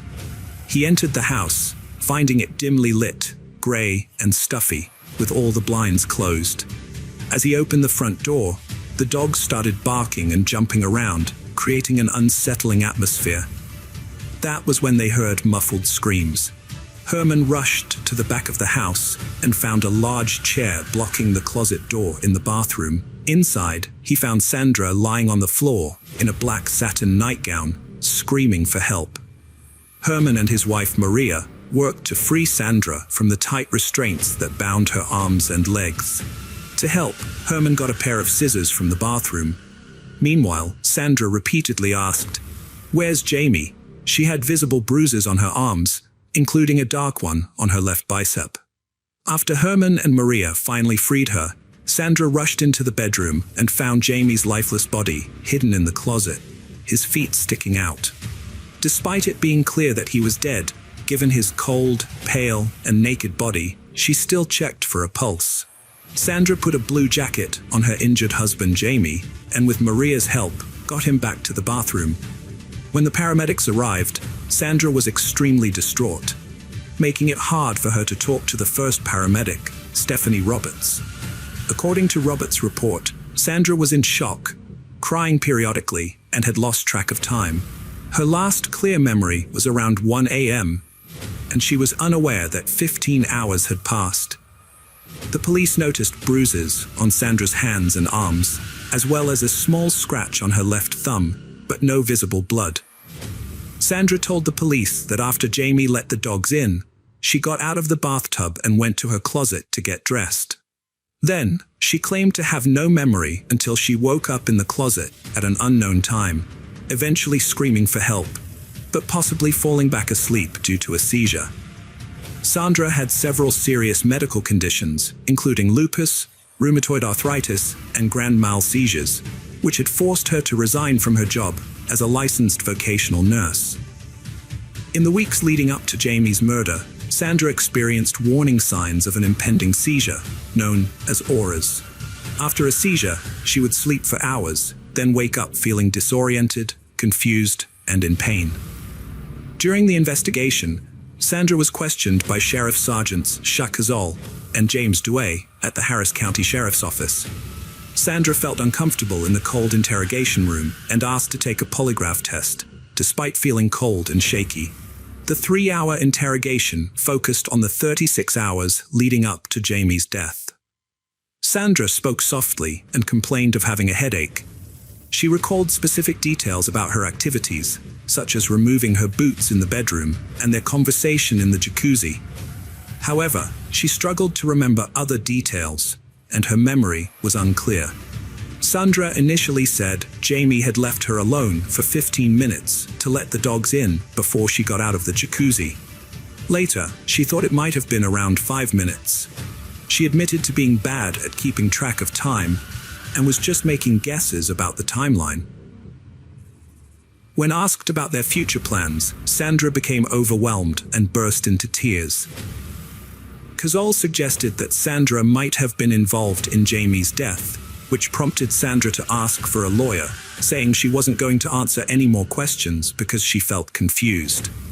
Duay asked Sandra if she would take a polygraph test, but she refused, citing concerns about her nervousness, physical symptoms, and the potential for the results to be used against her. She wanted to consult with a lawyer first. Duay seemed frustrated by her refusal, implying that it suggested she had something to hide.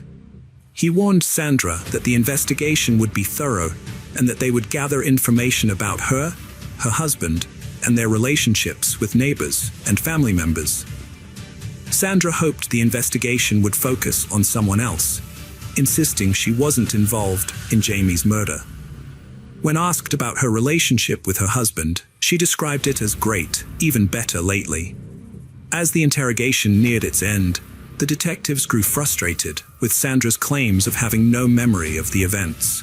They pressed her, wondering how she could have been unaware of her husband being brutally stabbed in the bedroom just a few feet away, and why she hadn't heard his screams. Detective Kazal implored her to help, but Sandra repeatedly denied having heard anything, covering her face with her hands.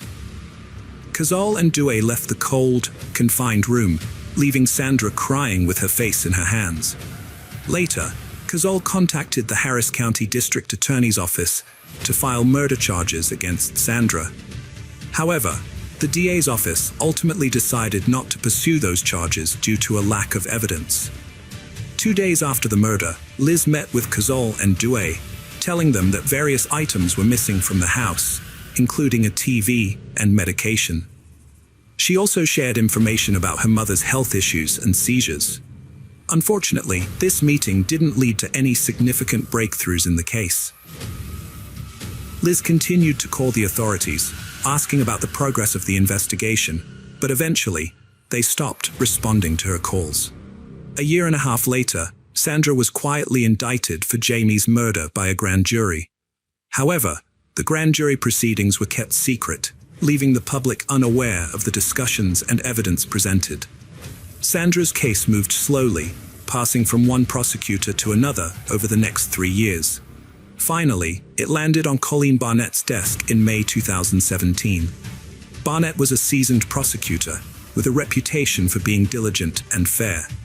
Despite the challenges in the case, including no apparent motive, no confession, and no direct evidence linking Sandra to the crime, Barnett believed in the case. During the 13-day trial, Barnett portrayed Sandra as a calculating murderer who had planned Jamie's death.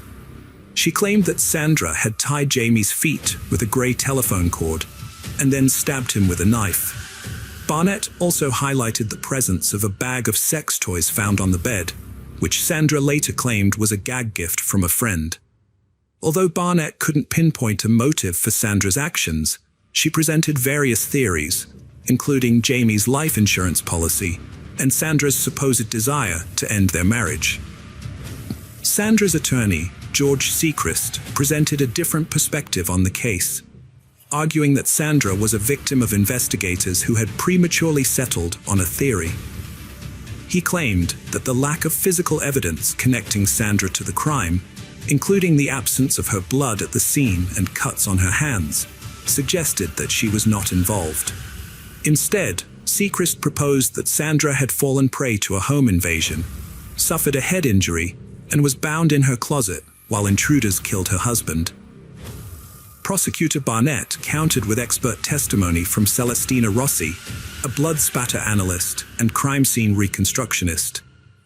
Rossi testified that the crime scene did not match a home invasion scenario, citing the lack of forced entry, undisturbed dresser drawers, and a lit candle on Jamie's nightstand, indicating no struggle near the closet where Jamie was killed.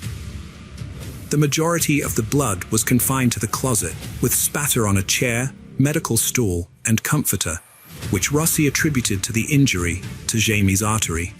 Rossi concurred with the medical examiner's report that Jamie's wounds were defensive and noted his loaded handgun near his body in the closet, untouched. This evidence, Rossi suggested, pointed to Sandra's guilt. The jury deliberated for 8 hours over several days before finding Sandra guilty of murder, sentencing her to 27 years in prison. The jury foreman later explained that they did not believe Sandra was a threat to society and wanted to give her a chance to see her grandchildren. When the verdict was read, Sandra let out a shriek and nearly collapsed into her seat. The courtroom, filled with supporters who believed in her innocence, was left in stunned disbelief. As Sandra was escorted out of the courtroom, she paused to embrace her daughter Liz one last time. Liz was devastated, feeling that the justice system had failed her family, taking away both her parents. Sandra's supporters were outraged at Barnett, accusing her of manipulating Sandra's words, exploiting her religious beliefs, and fabricating a false narrative that led to her imprisonment. In contrast, the jury foreman stood by the verdict, believing Barnett's version of events was the most plausible. He found Sandra's story inconsistent, citing her changing account of their return home and the time Jamie spent in the jacuzzi before she retreated to her closet. He also questioned the authenticity of her seizure that night, referencing her medical records, which indicated stable seizures, and her visit to the neurologist after the murder, during which she made no mention of the alleged seizure. The foreman stated that the more he listened to Sandra's statements, the more he realized they didn't make sense. He believed the evidence pointed to her guilt, but acknowledged that the jury could be wrong. A month after the verdict, Sandra's lawyer, Sechrist, filed a motion for a new trial, arguing that the investigation was inept, and the prosecution's case was built on conjecture and hypotheses with no solid evidence. Seacrest contended that Sandra was innocent, but Judge Johnson denied the motion, setting in motion a potentially lengthy appeals process. Sandra, seated behind a glass partition, maintained her innocence, softly asserting that she did not kill her husband.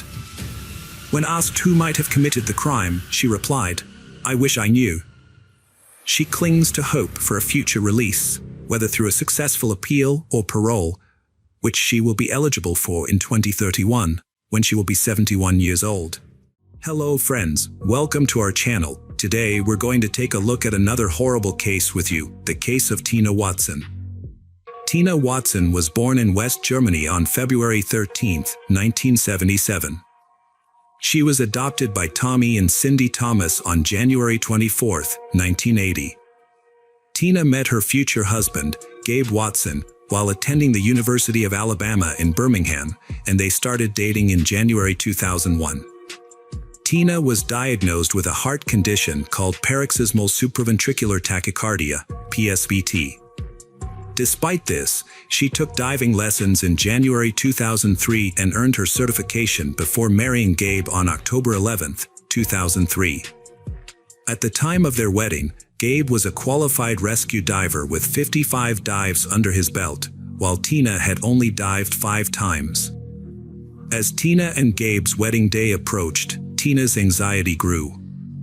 At 26 years old, she had already experienced 2 failed relationships and was now attempting marriage for the second time. Her first relationship with Scott McCulloch ended due to her mother's disapproval. Although her mother didn't have specific reasons, she wanted a better life for Tina and felt she was rushing into marriage. Tina and Scott eventually parted ways. Her second relationship with Stan Marks also failed, but this time, her parents weren't involved. They simply couldn't overcome their differences and mutually decided to end the relationship. It wasn't until Christmas Eve, at a party with friends, that Tina met Gabe Watson. Their relationship wasn't sparked by love at first sight, but rather by mutual support after recent breakups. 2 years into their relationship, Gabe proposed to Tina. Having learned from past experiences, Tina agreed, but only if she had her parents' blessing. In 2003, Gabe decided to ask Tina's parents for their blessing in a romantic gesture, choosing Valentine's Day. However, since Tina's father was away, the dinner was rescheduled for February 15th. During the dinner, Gabe announced his decision to spend the rest of his life with Tina. Tina's father, Tommy, responded with a straightforward question, "Do you love Tina?" However, instead of answering, Watson stuttered and remained silent. His father dismissed this reaction as mere awkwardness. Tommy then posed the same question to Tina, but she also avoided a direct answer. Instead, she expressed her fear of being alone at 26 years old. After considering their responses, Tommy gave his blessing to the young couple. The wedding preparations were well underway, with Tina preoccupied with her attire, guest list, and other details. Meanwhile, Watson was solely focused on planning their honeymoon. He had already decided on a trip to the Great Barrier Reef in the Pacific Ocean near Australia, where he intended to go diving. There isn't any consulting Tina about her preferences. To explore the sunken ship, Townsville Titanic, which sank in 1911, Gabe wanted Tina to learn scuba diving. However, Tina wasn't interested in diving, unlike Gabe, who was an experienced scuba diver with 55 dives under his belt. He had even completed a rescue diving course. Gabe would occasionally take Tina scuba diving in a pool with calm water and lifeguard supervision, but that was the extent of her experience. Gabe gave Tina an ultimatum: if she didn't learn to dive by their honeymoon, she would have to stay home while he went on his adventures. Gabe took out a loan to buy Tina her own diving equipment and pay for her lessons. However, Tina's first instructor was unimpressed with her skills and warned Gabe that she wasn't suited for open ocean diving. Gabe was furious and refused to listen, accusing the instructor of being a poor teacher and discontinuing the classes. The second instructor promptly gave Tina a passing grade, but also made a comment that she only made an effort to impress her future husband. Tina and Gabe got married on October 11th, and 2 days later, they embarked on a trip to Australia, which was funded by their wedding gifts totaling $10,000. During their honeymoon, Gabe dedicated some time to making Tina happy. They explored Sydney, visited the Sydney Aquarium, and went to the zoo. Although Tina was initially excited, her mood changed as they approached their visit to the Great Barrier Reef. On October 21st, they traveled to Townsville and boarded a boat in the evening, heading to a renowned destination popular among divers. However, employees at the diving company later reported that Tina and Gabe appeared inexperienced with diving equipment. Despite Gabe having completed diving courses and having some experience, he seemed uncertain about the equipment, handling it as if it were his first time. Before diving, Gabe assisted Tina in passing the required exam, which typically should be conducted individually. When the instructor offered Tina assistance underwater, she declined. The dive log noted a strong current that day, a crucial detail in the events that unfolded. As they prepared for the dive, Gabe helped Tina with the equipment they had purchased in the US. He rented an 11-liter tank for himself but chose an 8.5-liter tank for Tina, a volume considered small and potentially hazardous given her limited experience. Initially, the dive to the Townsville Titanic wreck was not possible. Tina needed an additional air tank, which stopped her from reaching the required depth. Furthermore, Gabe's underwater computer was not working. The computer calculates the needed diving and ascent speeds and shows the oxygen levels in the cylinders. After returning to the boat and resolving the computer issue, they attempted the dive again. The wreck was located 49 feet below the surface, and Tina was the first to descend, with Gabe following closely behind. According to Gabe's account, everything seemed normal at first. However, at some point, Tina stopped, began waving at him, and then signaled that she wanted to ascend. Gabe immediately recognized that she was panicking, which was not an uncommon occurrence for her. As they were already halfway to the surface, Gabe decided to calm Tina down and maintain their current depth for a while, rather than continuing the dive, allowing her to psychologically adjust to the pressure. Gabe said that Tina had been breathing deeply, which had not been safe, and Gabe had seen that Tina was starting to sink. Gabe had attempted to grab her belt to keep her afloat, but Tina had swung her arm forcefully, knocking his mask off. As Gabe had quickly put his mask back on, Tina had drifted further away. Gabe had tried swimming towards her but had been unable to reach her. Gabe had then made the decision to return to the surface to seek help from the lifeguards. During his ascent, Gabe had met 2 other swimmers, but despite his attempts to signal for help, the swimmer had ignored him. It's worth noting that there were 2 Asian men in the vicinity, but neither corroborated Gabe's account of seeking help. Subsequent police analysis of underwater computer readings revealed that Gabe had indeed attempted to swim after his wife for a short while before giving up. However, his ascent to the surface was controlled, as he stopped at each designated depth level as instructed. Other divers at the scene claimed that Gabe had sufficient opportunity to rescue his wife, but failed to act. The incident occurred early in the dive, and Gabe had enough oxygen to swim to the bottom and back to the surface. Rescuers on the ship responded quickly, locating Tina's body at a depth of 82 feet. Despite their efforts, including 40 minutes of artificial respiration on the deck, Tina was pronounced dead. Witnesses reported that Gabe kept his distance from his wife's body, appearing indifferent to the situation, and even exhibiting carefree behavior such as smiling with other passengers on the way to shore, which he later denied in court. The autopsy results for Tina revealed some inconsistencies. Although there were no obvious signs of a violent death, there were bruises on her neck and blood in her nostrils. However, these findings are not unusual given the 82-foot depth at which her body was discovered. Toxicology tests showed no alcohol in her system, but high levels of ibuprofen and paracetamol, which are commonly used to treat seasickness. A small amount of fluid was found in her lungs. The official cause of death was listed as drowning, but it is possible that she was already oxygen deprived before succumbing to drowning. Tina's diving gear was inspected by the Australian Water Police, but no issues were found. Initially, the police could have dismissed the incident as an accident caused by an inexperienced diver neglecting safety protocols, a sadly common occurrence. However, there were some suspicious aspects to the case, such as the inconclusive autopsy results. Additionally, Watson's unusual behavior, as reported by the diving team, didn't align with the expected actions of a grieving husband. These inconsistencies made it difficult to close the case, leading to a prolonged investigation. Gabe began to suspect that the detectives were investigating him.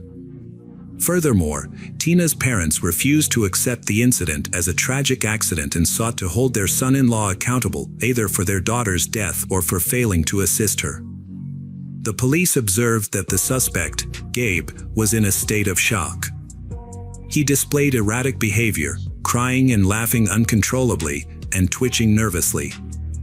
Gabe requested to call his father and complained of ear pain. He also begged his father to inform his wife's parents about the tragic event. Later that night, Gabe was released from police custody. He proceeded to the yacht owned by the company that had organized the diving trip to the reef.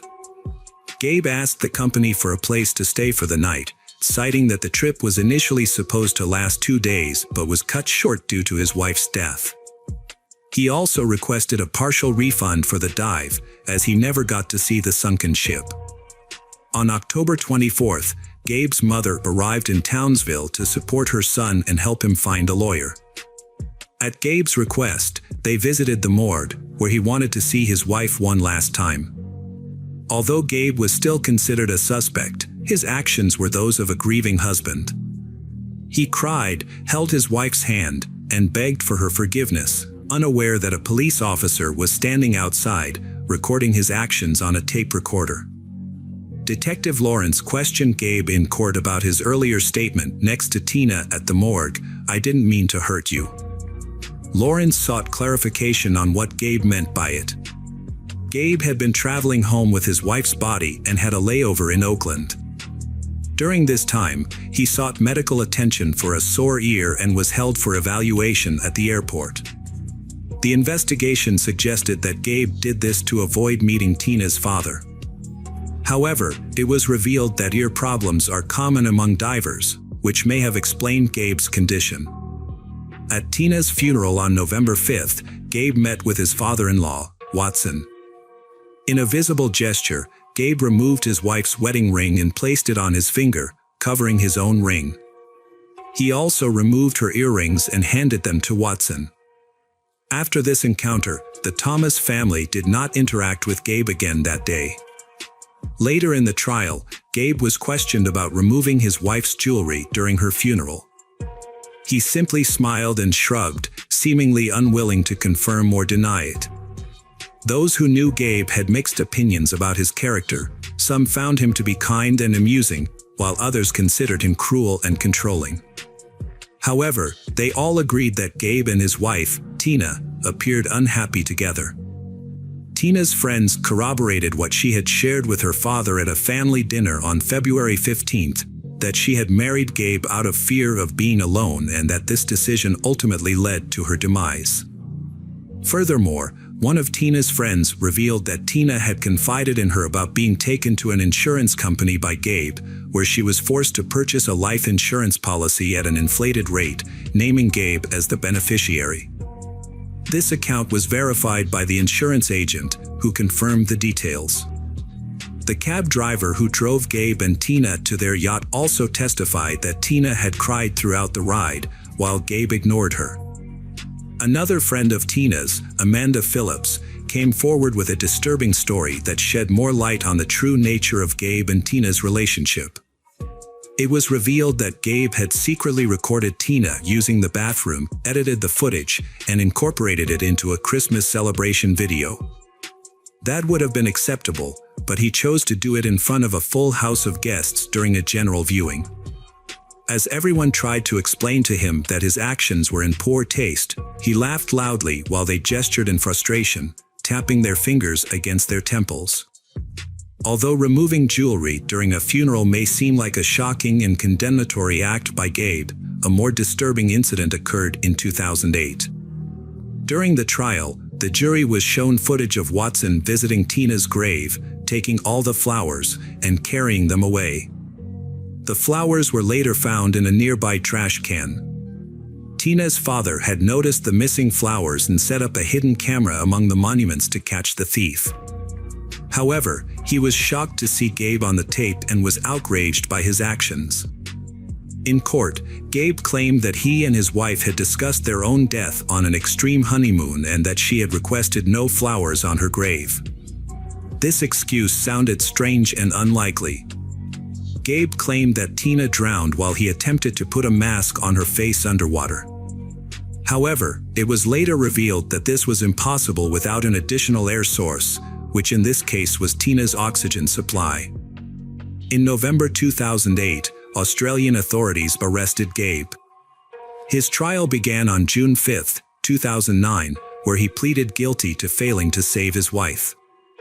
As a result, he was charged with negligent homicide and sentenced to 18 months in prison. Upon completing his sentence, Gabe returned to the U.S. However, a year later, he was charged with first-degree murder by a U.S. court. The prosecution alleged that his motive was to collect insurance payouts following his wife's death. Gabe's lawyer defended him by shifting the blame onto the diving company, claiming that its employees had failed to ensure tourist safety and were now afraid of losing their business due to potential license revocation. Regarding the insurance payout, Gabe received $33,000. However, he spent significantly more on lawyers and additional expert analysis. Despite this, the prosecution maintained that Gabe's expenditure was an attempt to avoid suspicion, as he could not assume he would be believed. The prosecutor also disputed the fact that Gabe, who had a degree in drowning rescue, was unable to save his wife. Gabe addressed the jury, reflecting on the past 7 years since the tragedy. He expressed that he has thought about that terrible day every day, and the public has blamed him, calling him a murderer. Gabe noted that nobody has shown him understanding or empathy, except for his late wife's parents, who he understands will never forgive him. Gabe acknowledged that he can be accused of not doing enough to save his wife, Tina, but he believes he has already been punished for that. He stated that he was afraid to die and wanted to live, which is why he didn't drown with his wife 7 years ago. Gabe emphasized that he still wants to live now. The court found no evidence of Gabe's guilt, and the jury declared him not guilty. Hello friends. Consuelo and 3 other friends, including Consuelo's boyfriend, set off for Puken. The trip was smooth, and upon arrival, the group stayed in separate accommodations, with they staying in a summer house owned by the Uribe family. After 8 p.m., they got ready to head to a party at Black Room, a well-known spot that promised an unforgettable night. Before leaving, Antonia texted her dad, who reminded her to be careful around people she didn't know. Antonia assured him that being cautious was second nature to her. They had a great time chatting and dancing with friends. As fate would have it, Martin and Antonia unexpectedly ran into each other at the club. They were thrilled to see each other and spent the evening together, chatting and dancing. Throughout the night, Antonia would occasionally leave Martin's side to check in with her friend and greet other male acquaintances she had met while bar hopping. However, she didn't realize how much she had been drinking, likely due to the long drive and her empty stomach. This was unusual for her, as she normally didn't let herself get carried away with alcohol. Consuelo told Antonia it was time to leave the club, but Antonia was having too much fun and refused to go. Consuelo warned her to stop drinking and think about leaving, but Antonia was determined to stay. Despite Consuelo's concerns, Antonia chose to stay at the club, and Consuelo left without her. However, Antonia would soon come to regret her decision. One of their friends stayed at the club and saw what happened next. He later shared what he saw during the investigation and in court. He said that Martin started talking to Antonia and then took her hand, leading her towards the exit. Antonia seemed unsure and confused, likely because she had been drinking too much. Although she was in a daze, Antonia didn't seem to resist or mind being led away. It was unclear if she even knew what was happening. But external surveillance footage told a different story. According to Martin's friends, they left the club in 2 cars, but there was no room for her, so she ended up walking with them. Along the way, they passed a store, and footage showed that the man had forced her to enter. She was visibly intoxicated and unable to resist. Throughout the night, Martin, who was somewhat more sober than the others, attempted to exert control over the situation. The footage captured moments of Martin being overly affectionate towards her and trying to kiss her, despite her clear reluctance and attempts to pull away. After arriving upstairs around 9 a.m., Consuelo checked her messages and found a voice message from her friend Antonia. Initially, Consuelo had trouble making out what Antonia was saying, but after listening more closely, she caught a few words. Antonia was asking to be picked up, but Consuelo didn't know exactly where she was. To find her, Consuelo used her GPS and, accompanied by her boyfriend Jose, headed to the location indicated. Upon entering the house, Consuelo and Jose were shocked to find Martin standing naked, attempting to cover himself with a pillow.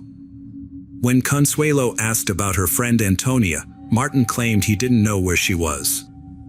However, they soon found Antonia upstairs in one of the rooms, lying on a bed in her underwear, crying quietly. Jose carried her to the car, and Consuelo asked what had happened, but Antonia was too distraught to explain. At the summer house, Consuelo and Jose tried to comfort Antonia, holding her and talking to her. Eventually, Antonia opened up about what had happened. She confessed that Martin had taken advantage of her against her will, leaving her feeling powerless. After learning about the incident, Jose and Consuelo urged Antonia to report the attacker to the police and pursue justice. However, Antonia declined, fearing that her parents and the public would find out and judge her. Instead, she chose to silently cope with the trauma and try to heal on her own, asking Jose and Consuelo to keep the incident private. During a conversation with her father, Antonia tried to respond normally to his light-hearted question about whether she had been drinking too much. However, her response unintentionally revealed her distress. The next day, Antonia met with Martin to discuss the incident, but he was uncooperative and arrogant. Martin claimed that the events of the previous night were consensual, which made Antonia realize that she would not receive the truth or an apology from him. She understood that she needed to try to move forward. Antonia stayed quiet and acted normal for 3 weeks. A close childhood friend claimed not to notice anything unusual, but Antonia's classmates observed that her memory was faltering and her thoughts were disorganized. But some time later, Alejandro eventually discovered the truth about his daughter. Alejandro shared his daughter Antonia's heartbreaking story, which sparked a nationwide movement. Multiple women came forward with similar allegations against Martin, leading to 6 new charges and his exposure as a serial offender. The Martin family sought court protection for their personal information, which had been leaked online. They claimed that the online harassment, including insults, threatening messages, and false information, had violated their constitutional right to privacy. The court agreed, and on June 12, 2020, it ordered Antonia's relatives to stop sharing information about the Martin family on social media and to refrain from publishing anything that could compromise them. However, this decision sparked widespread outrage in Chile. Many people felt that the court was protecting the suspect rather than the victims. On July 21, the Antonia family appealed the decision to the Supreme Court, but their appeal was rejected. The suspect's lawyer then requested protective measures on his client's behalf, but the suspect was eventually charged with multiple counts of attack. The case, known as the Antonia case, became a rallying cry for victims of violence in Chile. For many women, it marked a turning point, and they began to come forward to share their own. In a related development, Martin's original lawyers resigned on March 16, and the public defense took over his case. The second trial began on April 24, 2024, focusing on 5 counts of violence and 2 counts of forced intimacy. During the trial, Martin waived his right to remain silent and provided his account of the events. He claimed that his actions were the result of severe intoxication. However, the prosecutor countered that by drinking with the victims, he had taken advantage of their vulnerability. Ultimately, Martin was found guilty on July 7, 2023. The federal prosecution sought a prison sentence of 41 years, but on July 28, 2023, Martin only was sentenced to 17 years in prison for committing 7 intimacy-related crimes against 6 victims. Since he had already spent time in custody, he would serve 14 years.